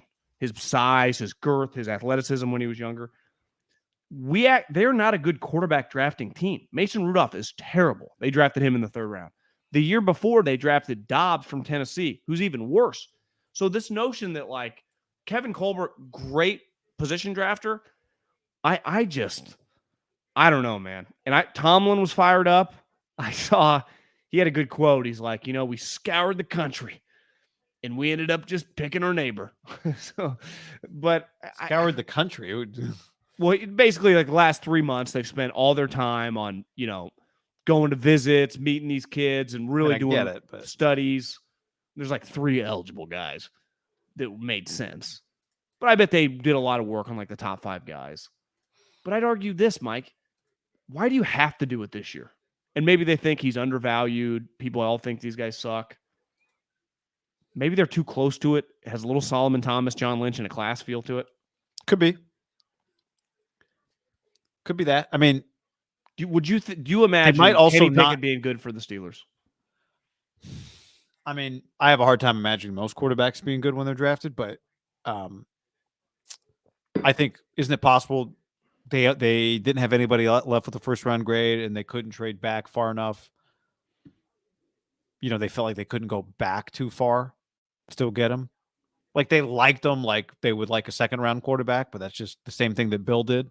Like I like this winner. I don't blame him for not trying to get cute with it, but my issue more is like, you think this guy's good? Right. I know he had a really good season, but man. Thanks, Sam. Appreciate you, man. Leading into the Trey Lance draft was good for Haberman and Middlekauff business last year. And yeah, it was. Appreciate everybody that joined us. John, here's a piece of news from Kimberly A. Martin, NFL reporter. The Panthers' pursuit of Baker Mayfield continues to heat up. The Browns quarterback could end up in Carolina by tonight or this weekend. That would be bad for Jimmy Garoppolo's market. To me, if that happens, it feels like Jimmy might still be a Niner for a while. Because then he has no market, right? Panthers are really the last 2 raw. Yeah, unless... yeah, I mean, then you start really stretching for teams, right? Like, well, Atlanta has a starter, but can you really win with them? And then you would argue, well, are they really trying to win? Who cares? Right? Yeah, then you're doing a lot of that game. Why wouldn't they have just taken him when they could have? And they'd be like, well, we got Mariota for $5 million. Taken who when they could have? Jimmy? Yeah, they could have. Once they traded Matt Ryan, they could have just. Oh, right.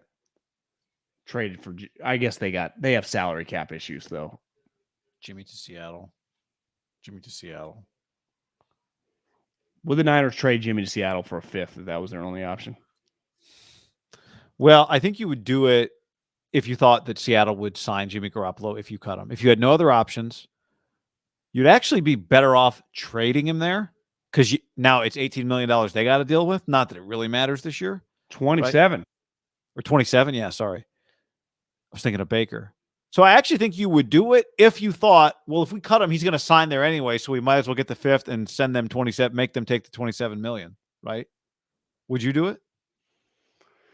Probably. I mean, who even cares at this point? If you're going to get rid of him, you're going to get rid of him. If you're willing to cut him, he can go wherever the hell he wants. So, now obviously he wouldn't go to Arizona or LA, but you would have to say it wouldn't. If you cut him, it wouldn't shock me if Pete brought him in on a visit immediately, right? Just try to talk to him, just gather some facts, do a little fact-finding mission. Love a good fact-finding mission. We just brought him in. We wanted to touch base. What are you guys talking about? Like when he talked to Colin Kaepernick on the phone? I mean, we wouldn't sign him, but somebody else should. But it happens, but it happens with like veteran players that you're just hoping, when people bring in like Bobby Wagner, you're really feeling him out, but you're also like trying to gauge the number. It's like, everything you know about him. Like if you bring Honey Badger in, we just wanted to touch base. Honestly, you're trying to convince him like, hey, it's where you do like a sit down. I know you want 7. we only got 1.6 available for you, but we'll incentivize every game that can get you up to 8. You got to really sell them. There's a lot of that going on. Look how big this dude is. Who's the other guy? Oh, I guess that's their player, huh? Is that Cam Jordan? Dustin. Oh, yeah. How do you say that guy's name? It is Cam Jordan. Poirier. Poirier, the MMA fighter. Do you think Dustin Poirier could beat up Cam Jordan? It's a great question. I don't know. I don't know the answer. It feels like it'd be tough given Cam's size. I watched this video the other day on YouTube. That's a classic, like 8th grade argument, though. I watched this video on YouTube the other day. It was like on YouTube, but it was an old video must have been from the like 90s. And it was an old guy in the video, fat guy in a karate outfit, sitting down. So it's already kind of just visually funny. And he's talking about how in like 70, I don't know well enough all the who's the famous martial arts guy? Bruce Lee. He's like, Bruce Lee, he was in front of this like huge crowd. He's like, Bruce Lee came up to me and he said, I'm going to punch you in the chest and you won't be able to catch my hand. And he's like, and Bruce Lee punched me and whah, I grabbed his hand. And then he like tells the story about how he did it twice and the crowd went crazy. And then the video's like, but we found the video. It's like they're like, basically outing some guy's story that he's been telling for 40 years probably. And they didn't grab his hand. They show the video. Bro, he doesn't even touch him. Bruce Lee stands in front of him and says, are you ready to go? And then swoosh, and he's got no shot. No shot. How fast is Bruce Lee's hand? I mean, did it like knock him down? No. Because as it turned out, he didn't punch him. He just kind of like whipped his hand in front of him and said, you won't be able to catch my arm as I whip my hand at you. Oh. Was this guy bigger than Bruce?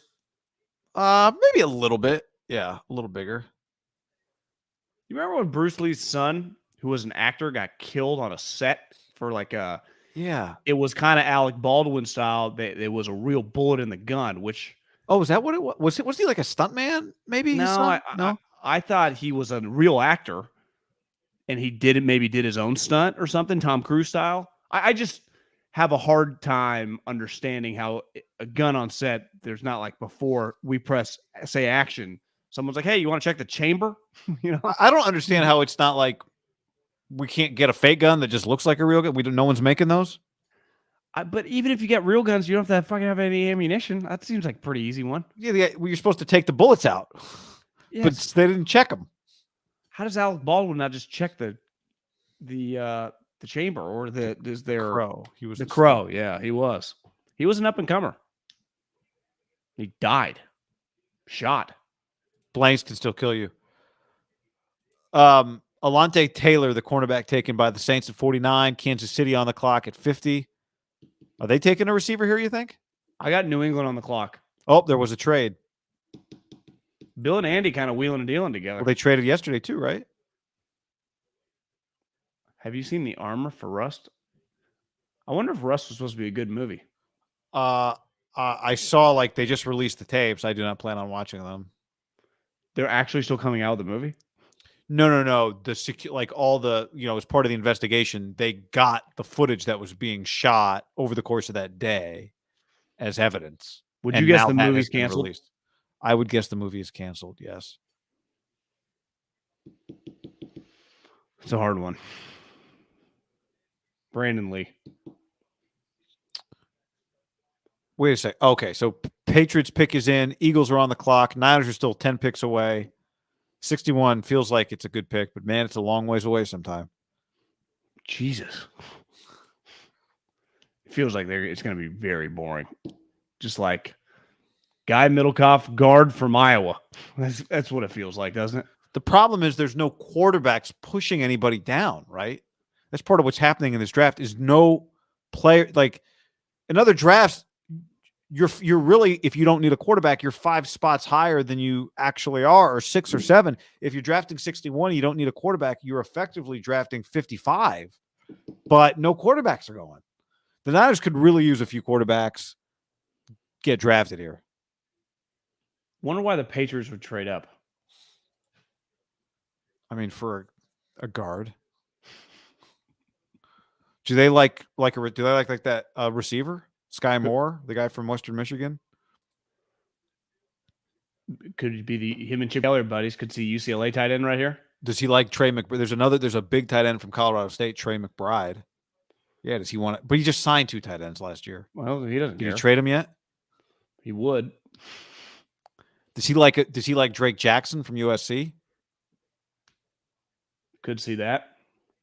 But Schefter said that he might go in the top 20. No, Schefter said that Drew Rosenhaus told him that he's getting some. Did I forward you that tweet? I think you did. Yeah, that Rosenhaus was talking a lot, or I saw somebody. Yeah, that a lot of people were talking out there that the surprise pick in the first round could be Trey Jackson in the top somewhere between 50 to 25. Well, we're at pick 50, and I have not heard his name yet. Nothing like putting that out there, hoping it'll really scare the team that wanted to get him in the third round to trade up to get him in the Nothing first. like when you put it out there with the agent's name attached to it. Yeah, so because like you're not going to be that shameless. He'll just like, hey, you can quote me. Like, Drew, you realize if we quote you, they're not going to believe it came from a team. They'll know it's just an agent. You think Drew got some text from general managers like, love you, man, but that's a lie. He's going to argue. What he would say is like, there was one GM that I know loved him, but the other guy they liked a little more was there, and that's what happened. They would have taken him. And then they passed on him twice. Yeah.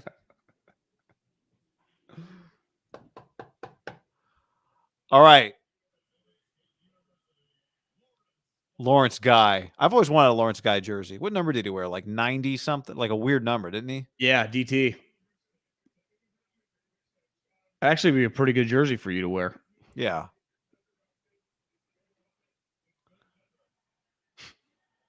Ben Leopard's fired up. Drink it in, Ben.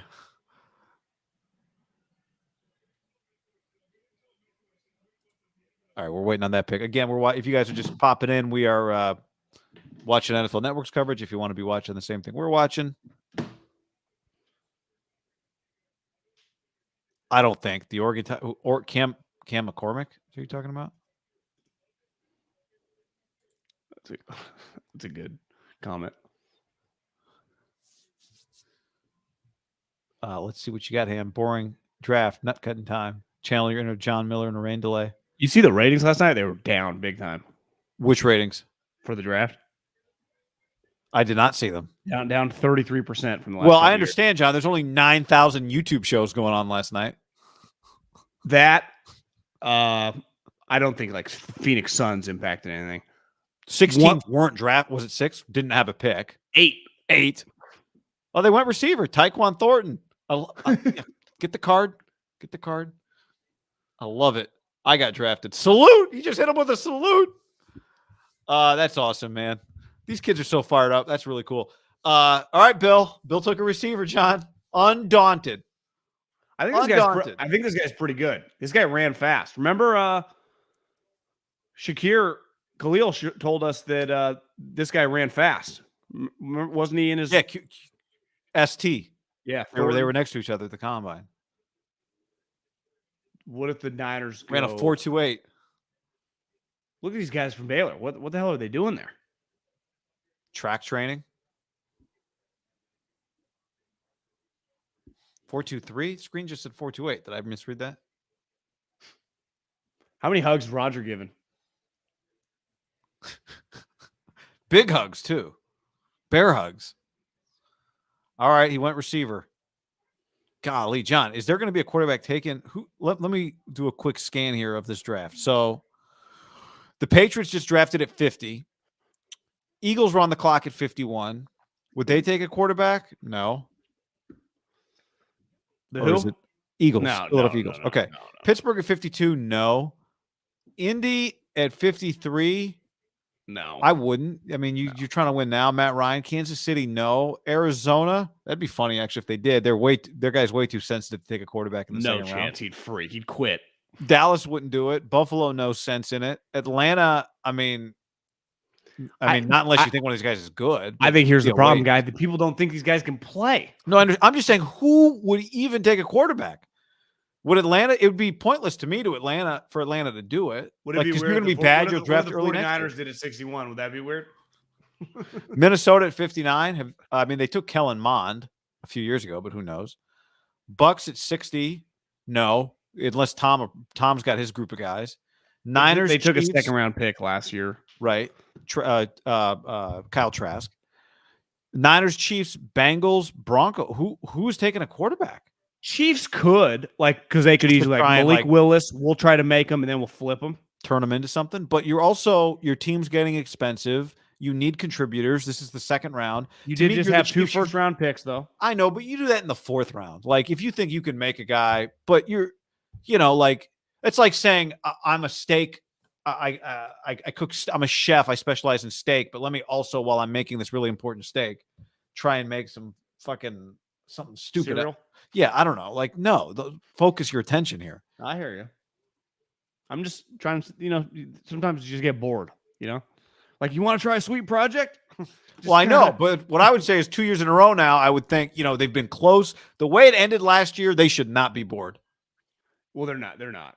I know. This was a piece of news that's been going around. I just saw somebody mention this. I don't know. Chad says that Dane Brugler said it on his podcast. This is from NFL.com. This is about Malik Willis. He's the only one with talent to go in the first round, said an NFC coordinator. Now, there's some holes in his game, but to me, he's a better prospect than Trey Lance was a year ago and a better prospect than Justin Fields was a year ago. That is, guys. The league disagrees with this person. That is complete bullshit. I mean, Trey Lance was a major project, but you and I spent 2 seconds of practice, this guy looks like what you want. Justin Fields, we saw him throw 6 fucking touchdowns in the playoffs. We can never forget that. Again, for all the marbles against Clemson, we saw that. It was remarkable. And I don't know, he's 6'3", he can run, he's got a huge arm, and he was a blue chip recruit. I've seen a couple people that kind of go around. That is complete bullshit. And I saw some other people, legit football, even media people, like Ted Nguyen was like, that's the stupidest thing I've ever heard. What are we talking about? Malik Willis is Trey Lance is a project. I don't even know what you'd consider Malik Willis, a complete what's it called when you gut a house and you knock it down to the studs? But a complete knockdown. Rebuild, a complete rebuild. You're right. There feels like there's something else. There's a term. I heard someone say that Tom did that. He bought a house on a Billionaire Island in Miami for $17 million. He just wanted the property. He's knocking it all down. One of the things, when Sean McVay bought his house the other day. Look, I think it looks pretty good. Apparently, in that same neighborhood, Stafford bought a house for $9 million from Drake and bought the house next door for $8 million because he's going to knock them both down and build his own pad. Yeah, Jalen Ramsey lives up there. So demolition, is that the word you're looking for? Yeah, demo's a pretty good one. I don't think that was the right renovation, maybe fixer-upper. Yeah, maybe I'm just fixer-upper. You're talking about fixer-uppers you do a couple little things. He bought houses that were neighbors to just get both properties to combine them. Yeah. That's a sweet FU rich move, isn't it? Big rich move. Wouldn't you do that if you wanted the property, but the one house wasn't big enough? Absolutely. Whoa. Dance Troop is here. Jeffrey Lurie's girlfriend? Carly Lloyd. Oh, never mind. Props to Carly Lloyd. Great American. Cam Jurgens, center. Eagles. Niner fans not going to be happy about that.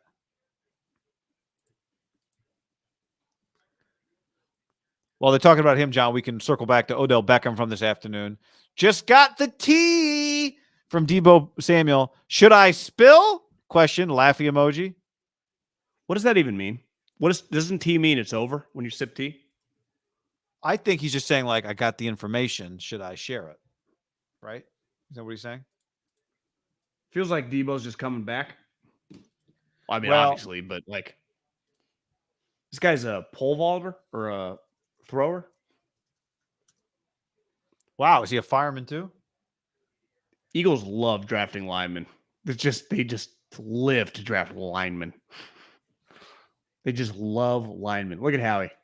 Jeffrey gave a little fist pound. He's like, Howie, you don't think about Howie. You know why I think Howie would be one of the things that really helps him with an owner is it feels like you get to make a lot of picks with him, which is fun. You're not you don't suck and then you sit around and you only got 4 picks.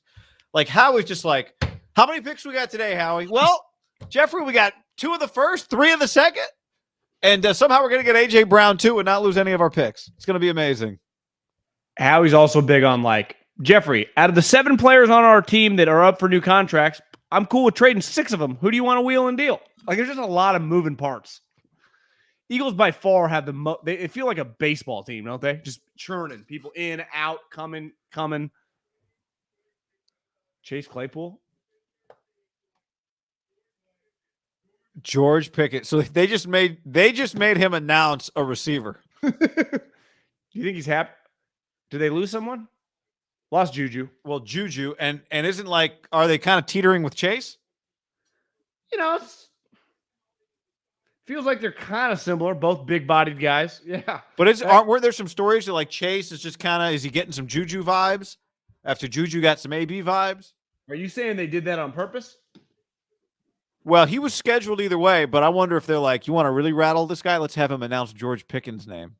I mean, his not handing the ball off and the lineman grabbing him is an all-timer. All-timer. Was that Monday Night Football?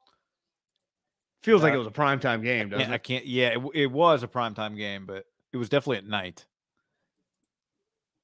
Pick are we on? I get quick pee. Yep. People are telling me that I've got Trey Lance's tweet on deck in response to Odell, but Trey responded to that. I mean, Deebo responded to that. Let me go check Deebo's replies. Yeah, this is what sports is about. Checking the replies. Locked in. Oh, okay. I got it now. This is good. Good for Deebo. Not a terrible receiver. I mean, not a terrible response. Colts at 53 on the clock. Alec Pierce, Cincinnati. Maybe it is our second run on receivers. Like a second win when you're getting Chinese buffet.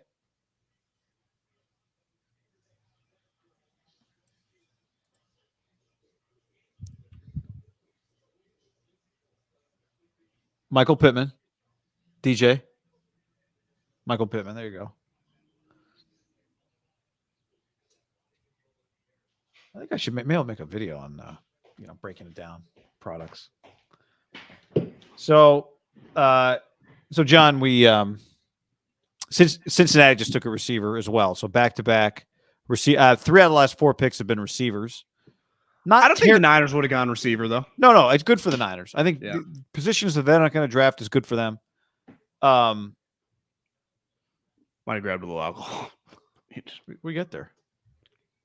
Trey beer? No, it's this daytime Lagunitas. It's like a healthy IPA carb thing. I can't really. It's like the light is. Yeah. What's it called? I'll Google it. Yeah, I don't know. It's just called Lagunitas, but it says daytime. Oh. Wonder what that's about. Caffeine in it? No, it's just kind of tasty, you know. I'm not a huge at-home beer drinker, but it's not even really. It's really closer to like more of like Truly style. I feel like the flavor. Gotcha. So Odell tweets, just got the tea from Deebo. Should I spill? I read that. Honestly, my first reaction was Odell's bored, doesn't even have a team, and just knows he can fuck with people right now. Trey Lance replied, good news only. Deebo has replied. Deebo said, Maine, stop trolling. We don't need another headline of him trying to make a story. And Odell said, but it's fun for speculation and rumors. Just to make them. Fine, bro. I won't tell him what you told me. And then Deebo said, Maine, gone ahead, brother. Just trying to be great, man, and live life. Do you think Deebo is so much happier when you just hear from Deebo, isn't he? Well, I'm telling you, you cannot watch his Instagram. He's always smiling. His energy. I feel, you could feel AJ's energy starting to get a little negative, right? You guys always think I'm the bad guy. Like Deebo's doing a lot of like, man, I'm cool. Just leave me. I'm good. I'm eating. I'm in Vegas. AJ Brown, his negative energy went fast, and the Titans were like, we don't do negative energy. Yeah. Now I'm the bad guy. I was like, whoa. There has been none of that. I'm telling you, I have supported Deebo. Beside the Jeff Darlington thing, he hasn't done that much. And it's like, it was like, he hasn't. Yeah, you're right. Except he requested the trade. Like, that's a big thing to do. I'm fascinated how he said it. Like, yeah, I kind of want to trade. Or like, fuck those motherfuckers. It's a great point. It is a little weird when you talk to somebody on the record that there's not a direct quote from that person. Like Phil with Shipnuck. You know, when Phil got in a bunch of shit, it was just like quote after quote. You're like, oh my God, he really said this? Yeah. But if Deebo had just said, you know, we're not on the same page with the contract, I would like a trade. You'd be like, oh, maybe they get on the same page. Or was it like, I can never see myself being in a meeting room again with Kyle, that snake, and John, his GM. I don't trust that guy as far as you can throw him. Well, yeah, did he quote, say, period. Did he say something that would alarm a team that wanted to acquire him, and so that's why he's not directly quoted? You know what I mean? Like, was he in the heat of the moment? Did he say something kind of, you're like, fuck those guys, something like that? That if you were the acquiring team, you would kind of think was a little odd. Doesn't it feel though players of his stature can say something like that and not be that big a deal? It doesn't sound like something he would say at this point either. No. But what's going on here? Chiefs pick is in. I mean, now that all these receivers are getting drafted, they're. Do you think you could pull off, just become Hawaiian shirt guy like Andy Reid? Last night he just had a Chiefs pullover on. Like I'm actually a little shocked he even busted that out for today. It gets a little longer today. Been in the office all day, you know. I do think it looks a lot better on chubbier guy, doesn't it? Like it belongs on a dad or a grandpa. Yeah. I think it's hard for a guy like 29. Like it doesn't. Just kind of douchey. Why you going to play spike ball in the park? I think you can pull it off as kind of like a joke. Like if you're just. Yeah, it's like, is he doing it as a joke, or is like that's his look? No, that's his look, and it's a good look for him. But you're right, 29-year-old guy. It's like, oh, you couldn't find a normal shirt, Sean Kemp jersey to wear instead. You know, true. I also think it was probably when he was coming up, a little more normal. I also think he does as like a badge of honor to like, at my core, I'm from LA, the sun. Yeah. I've lived in Philly and Kansas City. I know you think I'm a BYU, Philly, Kansas City guy. I am an LA. You know that viral video? It was pass, punt, and kick at the LA Rams Coliseum. You know, he did that move. No, actually his neighbor did. He bought a house on the beach. He has a beach house in I think like Newport Beach. His neighbor was the rainbow sandal guy that created rainbow sandals. Yeah. Bought the two houses next to him, knocked it down on the beach. Did one of the, classic rich guy, like wasn't quite big enough. And even the studs weren't going to be. Chiefs. Sky Moore, wide receiver, Western Michigan. Ain't nothing like an Antonio Brown comp in the second round. But I guess Antonio wasn't a first rounder. 5'9", 5'8", 195. But if I told you this crew of guys, 4'4", 140. Pickens, Pierce, Sky Moore, who's got the best chance to be sweet the next couple of years? Yeah, since he with Joe Burrow, Pierce, I don't know much about him. I'd go with this guy, John. I'd go with the guy going to the Kansas City Chiefs. What'd you say his 40 was? 4.41. You think Andy's big on speed? Andy's like, you just go where I tell you to go. I just know you can get there quickly. And you'll be good. Millennials in Hawaiian shirts is the Coachella uniform. Yes. Randall Sky was the obvious choice. Yes. So what do we have now?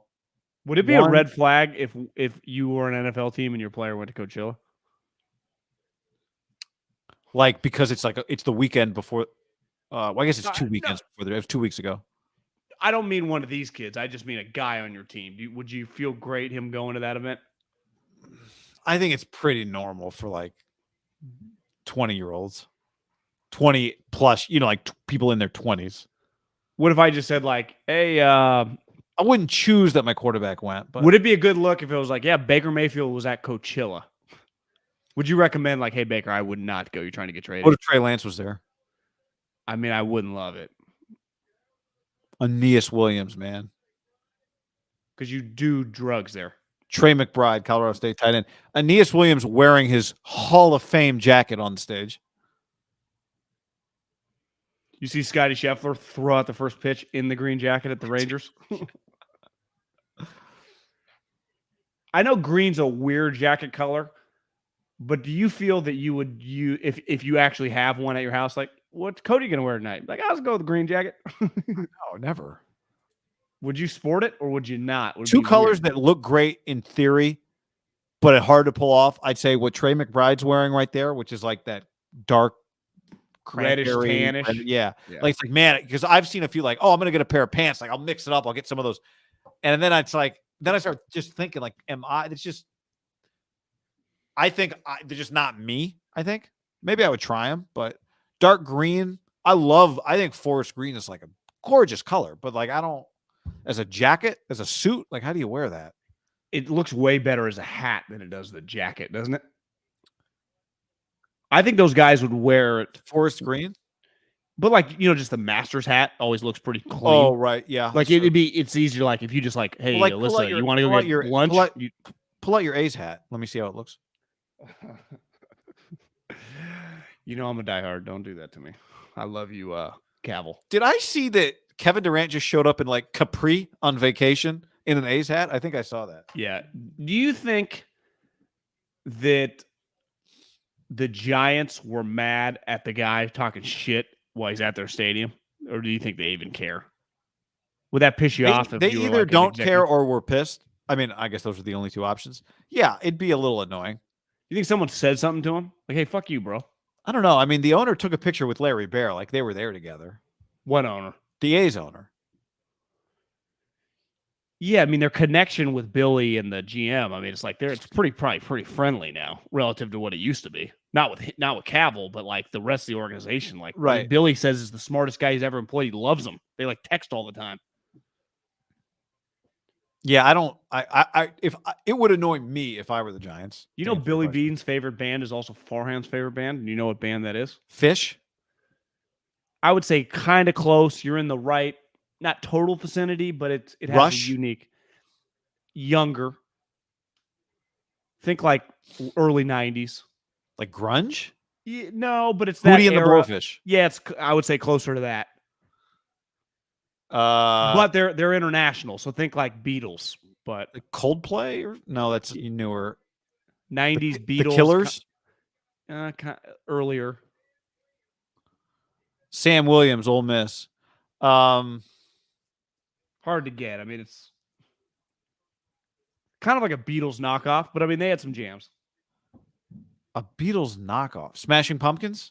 Yeah, I mean, closer now. Not Pearl Jam. No, they were just in the old. news for a guitar that was being sold that broke up the band. Did you see that kind of going viral? No. Green Day? Kind of close. Oasis. Oh, I was not going to get that. But it's Billy Bean. They kind of sound like the Beatles. Aren't they from the UK? I couldn't break them down for you. But I heard one time Billy on a radio show, and we got the chats all over this. I guess what's like Oasis's hit? Oasis. Down. Who's that? Down. I think that's Blind Melon. Oh, yeah, you're right. That is fun. That's a great song. I mean, that's one of the greatest songs of all time. Is that's not I would say Paradise, is it? Champagne Supernova or Wonderwall. Okay, Wonderwall. When you hear them, they kind of have a Beatles. They're international guys. They're two brothers, Liam and whatever. You know what? I was they kind of have the Beatles look. The one guy had the hair. Remember?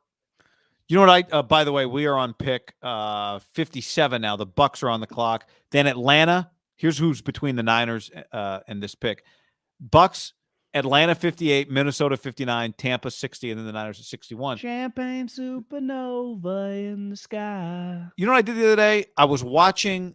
I ended up YouTube rabbit hole on some not Def Leppard. Motley Crue? Okay. No. What was the era? Like 1969. Creedence? No, fucking no, incredible band. Like English but rock, like Pink Floyd. The drummer's last name starts with a B. People say he's like the greatest drummer of all time. Led Zeppelin. Thank you. Yeah. And I was listening to some of their hits, and I realized like I was listening to them talk about the first song on their first album, which is just Led Zeppelin 1. And it's one of their like, I don't know the names, but it's just it's one of the greatest songs you've ever heard. It's you hear it, you right? know it immediately, yeah. And it occurred to me like I know Led Zeppelin songs, but I just know the same Led Zeppelin songs. I've never listened to, like, you don't listen to albums anymore. You know what I mean? I know. I listen to Chris Stapleton albums because they're just, I love them. But you don't really, Beatles, I know all their albums, but so I just, I'm going to listen to a Led Zeppelin, John Bonham, Led Zeppelin album. Like, well, it's like, I would say people, and then it turns out, John, you know every song because they're all fucking hits. I would say that's the one thing. And our generation was right at the end of it. We lived it. But I would say like our parents and older, right? Like if you grew up on starting in like the 50s, like Elvis Presley to Creedence to to Beatles to up to Pearl Jam, like you bought the CD and you listen to like their radio hits, but you're right. like, my favorite song on that album actually wasn't the radio hit. It was because this. What happened is you would listen to the album, you'd skip just to like the radio hits. You'd listen, I gotta listen to tracks 2, 6, and 12, and then you get sick of those and you'd listen to the rest of the thing. I would say it would happen in rap albums too, like Nelly. I remember Country Grammar.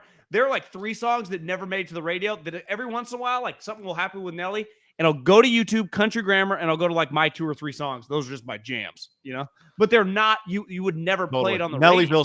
Nellyville's the same way. It's got like 18 tracks on it, Yeah, Ludacris. I saw Ludacris was doing something, and I went to his first ever album, and one of my favorite songs would never play on the radio. But like nowadays, if Ludacris had a song, you would just know about the song. You wouldn't know like what's track 7. Does track 7 even exist? No, it's just this one was released on, TikTok or something. Yeah, who listens to Nelly? Is the draft still going? Says Keith. It sure is. Bucks. I mean, this. Woo, John, only 5.5 rounds to go. Ludic Chicken and Beer. Yeah, good tune, man. I think now it's obviously you can get really famous now with the social media. I do think when you came out with just a banger album, like it happened to 50 Cent, and like what we were like the generation after like Snoop, Dre, and everything. So it was like 50 Cent, Eminem, I would say Ludacris, Nelly. Like if that first album was a banger, you're set for life. I mean, those guys are still like doing movies and shit, like 20 years later, right? I mean, it was their first album, changed their life. I mean, it was like, it's over. They're a Hall of Famer. One album. Now, they might have, like, some of those guys did other good albums, but, like, all you had to do is that one album. If the one album came out hot, game over. Be like throwing, like, 5 touchdowns. Like, remember Sam Darnold's first game as a pro against the Lions? You're like, this guy's going to be a star. Bucks go tackle, John. Jim McElwain.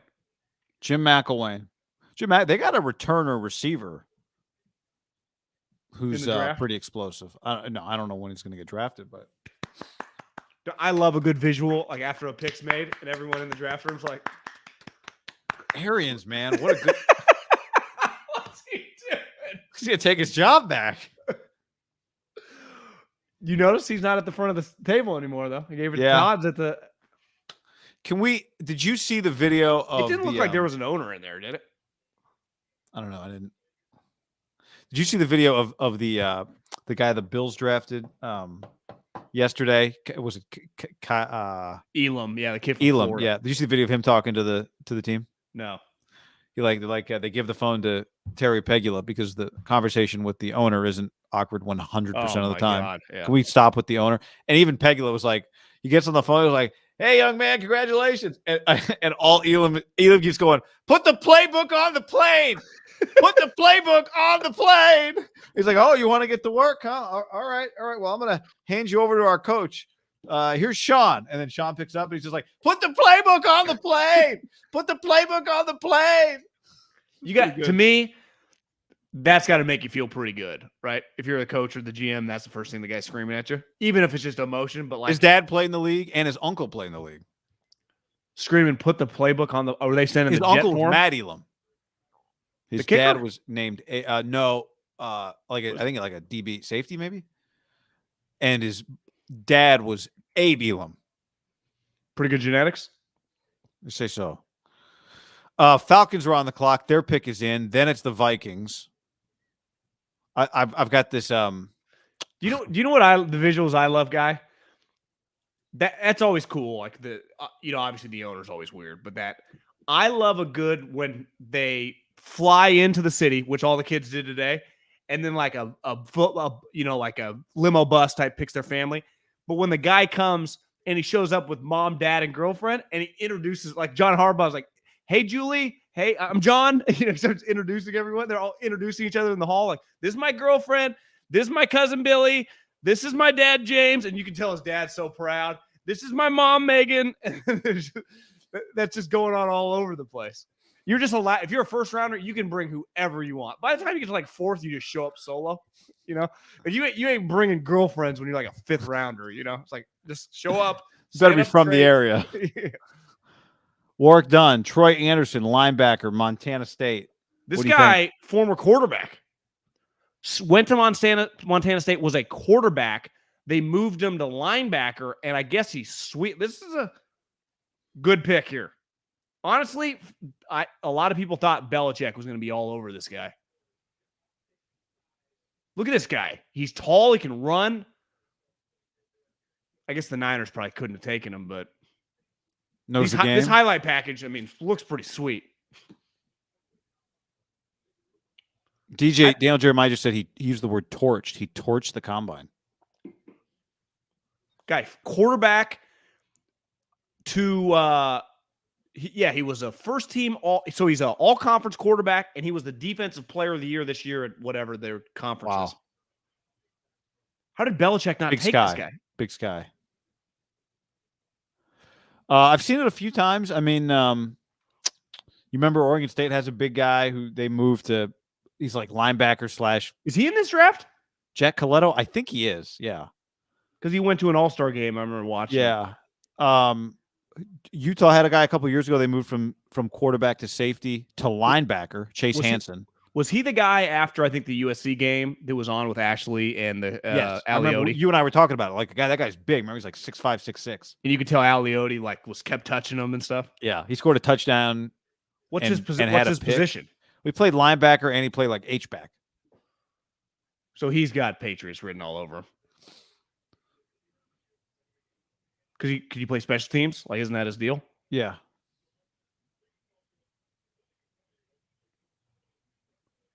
Who the hell is this? Remember Sam Neuer? He was a safety turned quarterback, reverse. WWE superstar. Gable Stevenson, John, obviously.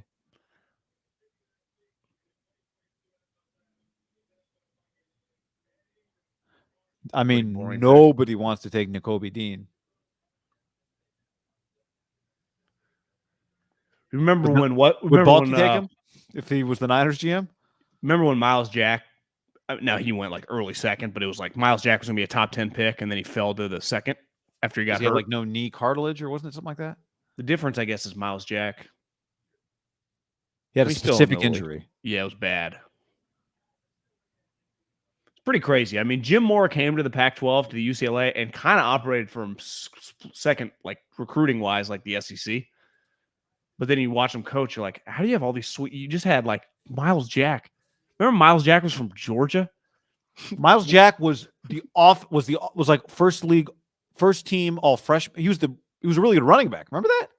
I thought he was the freshman rookie. He was the freshman offensive and defensive rookie of the year. Yeah.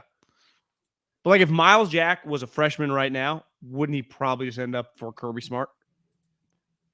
It was pretty impressive what's his name was doing. Jim Mora went to prison to interview, to get the blessing. Who's the Packers defensive tackle from UCLA? Kenny Clark went to prison to get the guy's blessing. Like, well, did you see? Mora was recruiting. Did you see the Kardashian, Travis Barker, or isn't that who she's marrying? Courtney? Yeah, Courtney's dating him. He just went and he asked permission of their father. Before proposing? Yeah. Wait, explain that to me. Robert's dead. Oh, yeah. He went to the gravesite and asked permission. That was the story I saw today. Went to the grave and asked permission to marry his daughter. Did he video it? He must have said yes, obviously. What if you wanted out and you're like, honey? Oh. Could you do that, or would that be the all-time scumbag? I'm heartbroken. He told me no. Yeah, I got the vibes. He said, "Get out." I'm doing it for him. But the good news is he said he has seen your future and it's going to work out great for you. Yeah. There's a way better guy than me waiting in the horizon. They had a little sneaky little run in the 90s. Who? Blink 182. Oh. I saw the list. I actually, because I watched this John Bonham, I looked up the 100 greatest drummers of all time because I was like, is this guy number one? And I think Travis Barker was 99th on the list. Where it was like David Grohl. David Grohl was, I think, 22nd. Was his guy that just died, Hawkins, up there? That I don't remember. I didn't look. I specifically looked for Grohl. Tommy Lee. I don't remember seeing Tommy. There are a lot of like older, like Ringo was in the top 15, like jazz guys. Drummers. Buddy, yeah. I think was it Buddy, not Buddy Guy. Was that I don't think it was Buddy Guy. But all right, we got to trade John. The Bengals, after Ed Ingram, the offensive lineman, goes to the Vikings at 59. The Bengals are now on the clock at 60. And so I think the question has to be asked, man, did they just jump? This is the second year in a row somebody jumped ahead of the Niners in the second round. Well, they take a center. Is that pretty telling? They could use an offensive lineman. Last I checked, their guy got hit a ton. If they take a center, that's not a good, the Niners couldn't have done anything. Like, what could they have done to not let it out? It's hard, right? Because everyone is kind of speculating, but it does feel like they're jumping. To me, if they take a guard, or if they take a safety, to me, that would be a Niners need. It does feel like they just got jumped. Well, they did just get jumped. I know, but like specifically, where was how far back was Cincinnati? Buffalo was 63, so they jumped the Chiefs and the Niners. Maybe they think like we're all sweet teams. We just all view sweet players. I just want to make sure, because that was Howie's thing. They asked Howie last night, "Did you jump the Ravens because you thought they would take Jordan Davis?" He said part of it was just we wanted to ensure the player. We didn't. We don't know. Jordan Davis feels like a Ravens pick, though. Yeah. Bengals already took a safety. Okay. Would the Ravens, though? I mean, if Kyle Hamilton's also a pretty sweet player. They need a safety. Sorry, the point here being about the Bengals jumping ahead of the Niners, that they wouldn't be taking a safety here. So I do think sometimes when you get jumped after the first round, it's more just you love this guy, you just don't even care. It has nothing to do with the Niners. This is the last guy we really like. I mean, I'm saying that it feels like they got their guy taken. Feels like the Bengals are kind of on the come, doesn't it? Like they're just kind of wheeling and dealing, and they're good. I had this thought the other day. They drafted 5th a year ago, and they were in the Super Bowl and got one of the best receivers in the NFL. Yeah, and it doesn't feel like it was just the greatest fluke we've ever seen. It's like, yeah, they got one of the best quarterbacks in the league, and they got some other sweet players. And you watch them, you go, yeah, they're pretty good. Like, could you envision the Giants winning like 7 games? I mean, they were just in the Super Bowl and beat the Chiefs at home in the AFC Championship game. And honestly, we're beating the Rams, I mean, in the Super Bowl. It's an all-time turnaround. 5th to the Super Bowl? What is that ever going to happen again in our lifetime? Probably pretty unlikely, right? Non-trade up or anything. Draft 5th to the Super Bowl. They went draft 1, the next year 5, next year Super Bowl. I mean, the only time it can happen, I think, outside of what happened with them, which actually kind of happened with them, is your starting quarterback gets hurt. Yeah. Somebody gets hurt, then comes back, and that is what happened with Burrow, right? Like you're saying if Burrow doesn't get hurt that year, they're not drafting one. Yeah. Now they're also not drafting 21st, but they're not getting Jamar Chase. No.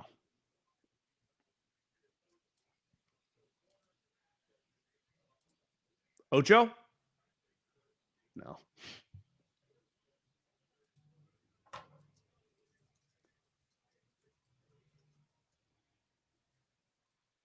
Are they booing Isaac Curtis? No, I'm kidding. Never heard of Isaac Curtis.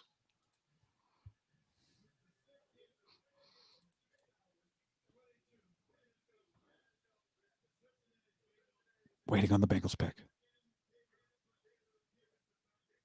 Cornerback. Yeah, I don't. The Niners drafted enough corners. Niners took 2 corners last year. Not an issue. All right. Chad says, didn't the Niners go from second to the Super Bowl? Happened before the Bengals. You said it'll never happen again. So you weren't counting the 49ers year. But I would say that you're right. It has a lot of parallels. The Bengals, their quarterback tore his ACL that year, right? Yep. Because if Jimmy Garoppolo doesn't tear his ACL, 7 to 9 wins probably that year. Probably a little overrated. Remember, there's some Super Bowl buzz on that team. Cam Taylor-Britt. It's a big picture coming up, guy. See what you got, Kyle John! 61. 49ers are on the clock. Just been waiting 48 hours. I love when it's like, the draft moves fast in the second round, and then it does. It does move quickly. I mean, we've been live for 2 hours, and we're already basically done with the round. Oh, Eric Armstead's making this pick.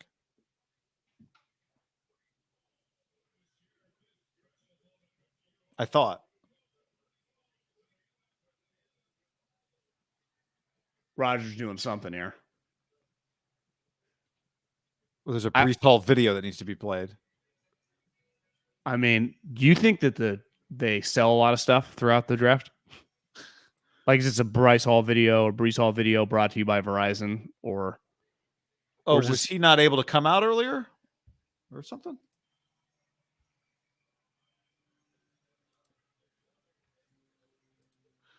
Maybe he didn't go. Maybe he was there, but then didn't show back up, and then he realized he wanted to show up, and Roger told him to come out. Very player-friendly league. You're trying to be, we're good guys. Give a guy a moment. All right. So Niners pick is in. It's not a trade. It'd be hard to be bad at it, but I do think the NFL, the NBA is the same way, but I think the NFL really tries to do a good job, like making it a big night for the boys. What do you think?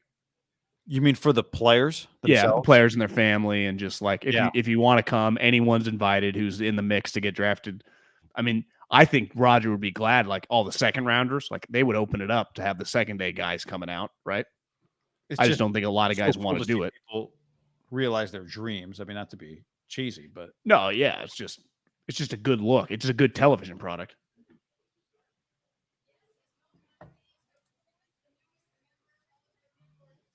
So maybe did he not come out earlier? I don't know. I'm about to find out.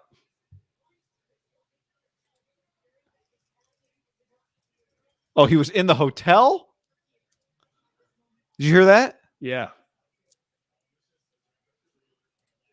I think it'd be pretty funny if he's like, yeah, I got caught up playing blackjack. I was hot. I told my dad, you go. I didn't think I was going to get picked. Agent told me I had some time.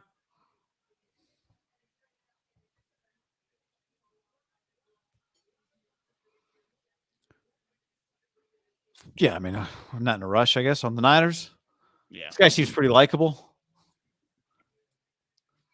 Juice! Well, we can probably find out. I know, I've waited this long. I'm kind of okay waiting. Do you know what's actually been fun? I really, a couple times last night, I haven't even cared. I've just let television. I know. Just not being on Twitter. It's just kind of nice, isn't it? It's just, it's a show. It's not a race to know. It's like, it's the show. That's what we're here for. I've always said that. The show is why you watch it. It's the fun of it. Like, People know right now. We don't. That's right. We're not looking. But we'll break it. But we'll break it down, John. That you want to look? No, I don't want to look. We'll break it down, John, the second it happens. Would you say it'd be a red flag if they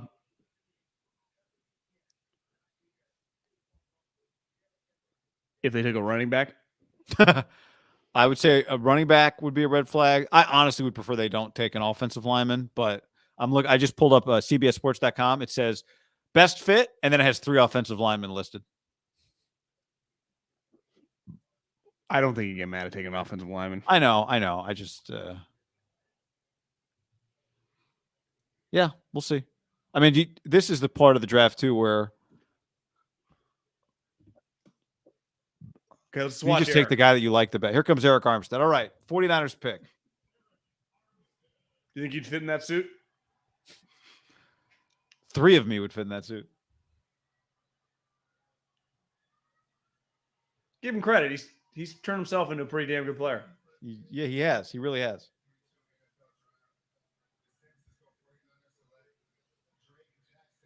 Whoa.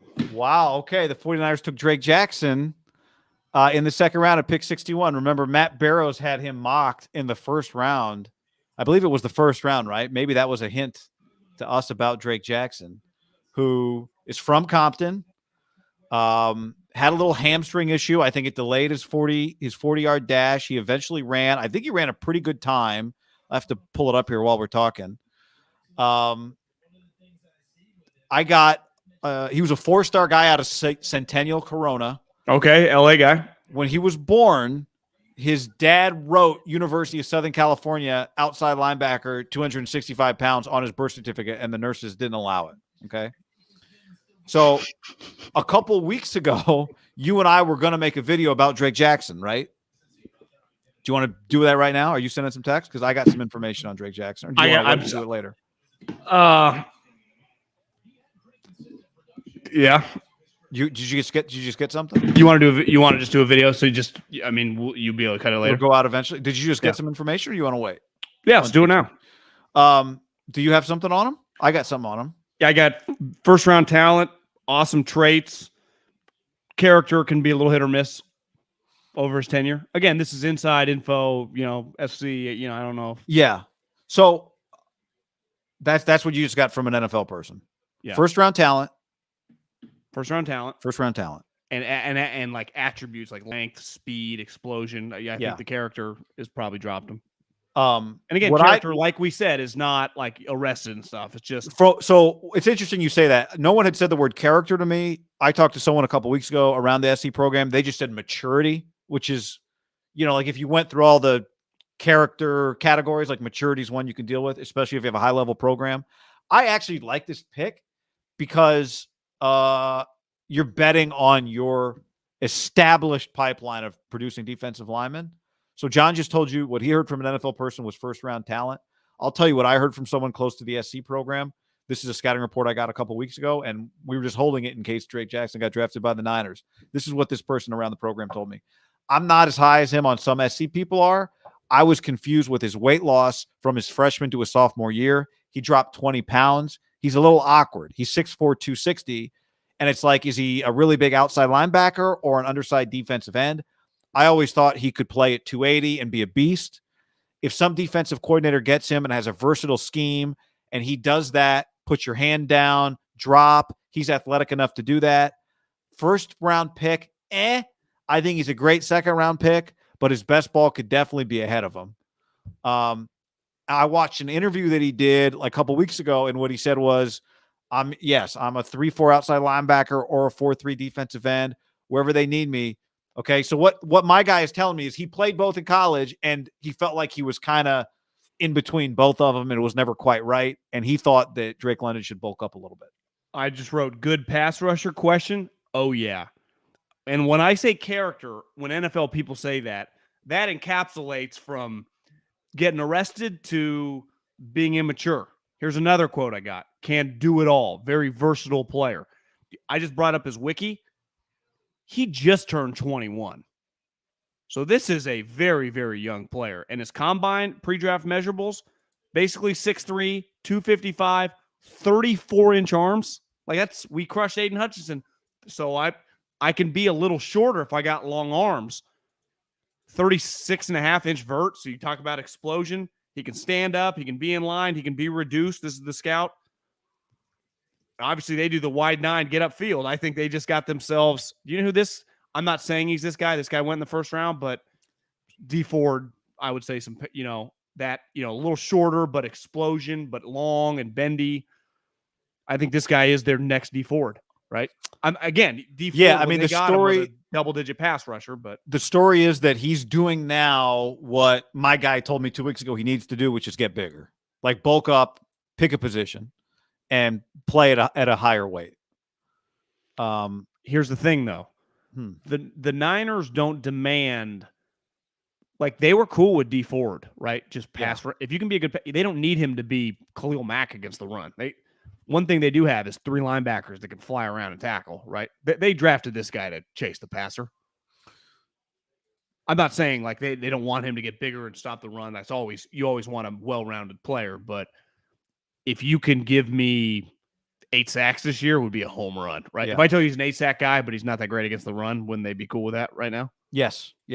I also think, and JT says, if you told me somebody had maturity issues, and again, that's such a general term, but if that came up after he played for Lincoln Riley for 3 years, I'd go, okay, we're talking about a guy that's very young, played for a program that we could say lacked direction would be a nice way to put it. They were not good on defense, right? It was a bit of a mess what he just came out of. He didn't just come out of like Pete Carroll's USC. I'll give you a good example of maturity issues. And again, maturity issues can mean a lot of different things. I don't think Eric Armstead was viewed as this super mature guy coming out like Buckner was when he came out, because Armstead came out a little younger. I would say that Armstead has become one of the pillars of the team, right? Maturity, what he does around the community, he's come a long way. You know why? He was like 21 years old. And I do defend for guys that haven't been in trouble, that just maturity issues, like you're allowed to be a little immature at 19, 20, 21 years old. Now, this is professional, you have to mature. He immediately gets around. I would say, Eric Armstead, that's a good influence. The way Nick Bosa doesn't say much, but the way he conducts himself. And pretty clearly with the 49ers, there is zero fuck around with that D-line coach, right? There is no, screwing around in that group, right? You would say in their time, whether they've had high-level guys or guys you haven't heard about, it is the most buttoned up unit and they've had good defenses, but that group just feels very everyone's on the same page for those 4. Yep. It's really 8 of them or 9 of them, but I think it's a really good pick. I don't, at the end of the second round, getting we talked about it yesterday. Like, when do you find that type of guy at the end of the second round, that type of potential at the end of the second round? And you'd say he's been underutilized. USC Corey Foreman's the other guy they got now coming off the edge. He looked good. He looked good in the spring game to me. He looks incredible. He was their number 1 recruit last year. Did nothing last year. The highlight that everyone goes to is the Drake Jackson pick 6 against San Jose State. That one comes up a lot. So you guys will be seeing that one soon. But I think the 49ers have shown an inclination, and it's the right one. Because, I learned under this philosophy with the Eagles, when all else fails, go line. D-line, O-line, go big heavies. Because when you do hit on them, it's game changer, right? Well, I think you and I talked about this yesterday, and John Lynch said this to Thomas Dimitroff the other day on his podcast, that when him and Kyle Shanahan got together, they made a list of what are we about? And one of the things they agreed on is we're about a defensive line, and they have. You're saying when they got hired? Yeah, John had taken a class at Stanford about setting goals and it was about how to make a mission statement. So they brought in the Stanford professor that John took the class from, and he helped them form a list of what are we, what are our core beliefs, and Dimitroff loved that. But the defensive line was a big part of it. What do you think Kyle was thinking? I got to do this, I guess. Not going to lie. I love this last pick by the Bills. Dalvin Cook. Can you talk for a second? I'm going to try, since we're still doing this, I'm going to try and get the Drake Jackson video up on YouTube as we're talking a different way. So go ahead and talk about what you were going to say. Sorry. The Dalvin Cook, his brother, James Cook from Georgia. I think the Bills, their big need has been a big power rusher. They're good on defense. They have a great passing game. They have an unreal quarterback. The problem is their quarterback has to turn into Cam Newton. And when you're paying a guy, they plan on paying him ideally $500 million over the next decade. You can't have him just running around all the time. So to me, drafting Cook, that's what they need. I think the Bills, man, they have a corner now. They're having a good draft. Again, these guys turn out to be good. But there's a balance. The Niners don't have a true need, so just take the best player. Go pass rusher. To me, the Bills had some needs. You want to take the best player, but if the best player can get around your need, boom. Corner, running back, now you're cooking with gas. And now you're beating Andy in the playoffs instead of going home up 13 with 13 seconds to go. God, I love claps. Elway's just in the background, just hanging out in the draft room. He just wanted in. I bet they're like, "Hey, John, you want to come through?" He's like, "Yeah, I'll come through. You want me to bring like a 12er? Sure. Bring some beers." Is he not trying to buy the team? I don't think so. I feel like one of the super, super rich guys is going to just pay $3 or $4 billion. That'd be awesome if John Elway just owned the team. We're in the we're third round. I have no clue what happened 63 and 64. Don't really care. I'll tell you here. Are you able to hear the clip of us talking in the background right now? Yeah. And like attributes like length, speed. What are you trying to do? Throw the video up? Yeah. Is it not possible? No, I might be able to do it. Hold on one second. John, can you answer a question? Yeah, let's go to the comments. Okay. How do NFL GMs factor in intelligence of a player? How well they do in school, in their major? You know, what's funny is my first year in the NFL, I got a couple projects of just like writing up the guys that I knew at Fresno State. And I dinged a couple guys for not having good grades. And I remember Howie telling me, why do I care if he has bad grades or not? You said this guy understands football really well. I was like, yeah, you're right. Why does it matter? Like Jason Kidd took him 5 times to get past the SAT, the bare minimum to get into Cal. He's known as like one of the smartest basketball players ever. Football intelligence is like, it's why GMs, they don't factor in the intelligence. Now they do for quarterbacks, like, because how you do something is how you do everything with quarterback. So it's like they're not comfortable when you're like a 2.0 student as a quarterback, because most of the best quarterbacks have been good students. But like if you're talking a wide receiver, like no one cares about his GPA. You know, no one's ever asked like, what was Marvin Harrison's GPA? Who gives a shit? But to me, quarterback, maybe center, but they don't care as much about school.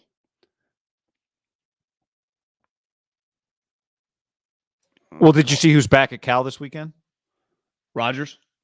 Deshaun Jackson. Wilcox got him back? Yeah. They have a spring game this weekend? They do. Tomorrow. That was good intel, by the way, by you. But it just makes sense. I mean, I think it parallels. My point is Deshaun wasn't exactly Scholar Athlete of the Year at Cal. No. According to stories. I mean, do you think him and Marshawn over under combined 10 attended classes in their life? I guess you have to pass some. So. You got to, well, I mean, they can help, but I mean, his job was about to be a professional football player. Well, I heard Dame on with Colin. Did you see this? Zion Johnson for the first round. He's a criminal science degree with a master's in cybersecurity. Yeah, I do think you like your linemen to be smart.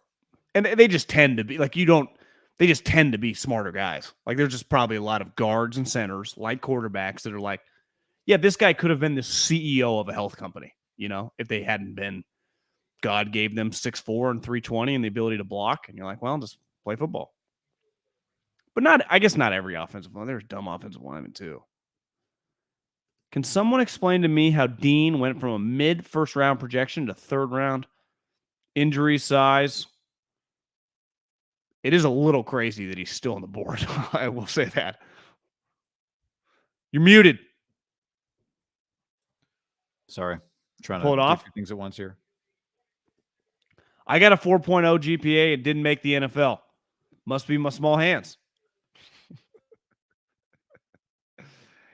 You just got to learn the playbook. Ebicam's still on the team. Niners D-line is probably going to be pretty good, I would imagine. That ain't going to be the problem. Sorry, trying to get that video out. It's, urgency, velocity. We play with urgency here on this show. Do you think you'll be able to pull it off? I think so. But what stopped it twice is I've gotten like an alert on my phone, and so it has disrupted the recording. But now I put Do Not Disturb on. What are you trying to do? Just screen record our segment about Drake Jackson earlier to post that. It won't look as crisp, but See, I would argue that we could just do it normally. That seems like kind of stretching it for a video that's probably going to do pretty good. What do you think? man, I don't know. Well, I'm going to record. Let's see what it looks like. I mean, we don't have to use it. I'm with you. If it looks bad, no use. But are we going through the third round here tonight? Yeah, I mean, we could just end it now and jump back on. Yeah, I mean, I'd be down with that. We've been on for 2.5 hours. Want to just end it, cut it, and then if something happens, we can come back. If something fucking big happens. Oh, wait, we're in the third round. Sorry, ever since Drake Jackson got drafted, I'd be cool with getting off, put that up right now, and then we'll put up videos for anyone else they draft. They got a couple picks, right? I think. Yeah, they got 93 and 105. Where are we at now? So we got time, yeah. We had a hell of a run. We're 2.5 hours. What are we at? Go have a little dinner. Okay. Throw up Jake Jackson, and then we'll throw up some videos.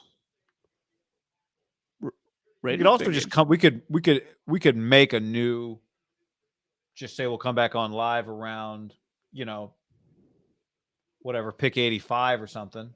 Yeah, you want to come back on like a couple picks before the Josh McDaniels makes his first selection as a Raider GM? Yeah, what pick is that? I don't have 86. 86. So how long do you think until? Well, it's 67. I mean, we probably got 20 minutes. 20 minutes, yeah. Okay. All right. So I'm going to set a new one of these for about. I'm going to set it for about 6:50 or so, but we might come on earlier. We might come on a little bit later. But we're going to set up a new show. So we're going away for 20 minutes. Quick dinner break. It's going to be a new link that'll be coming here shortly.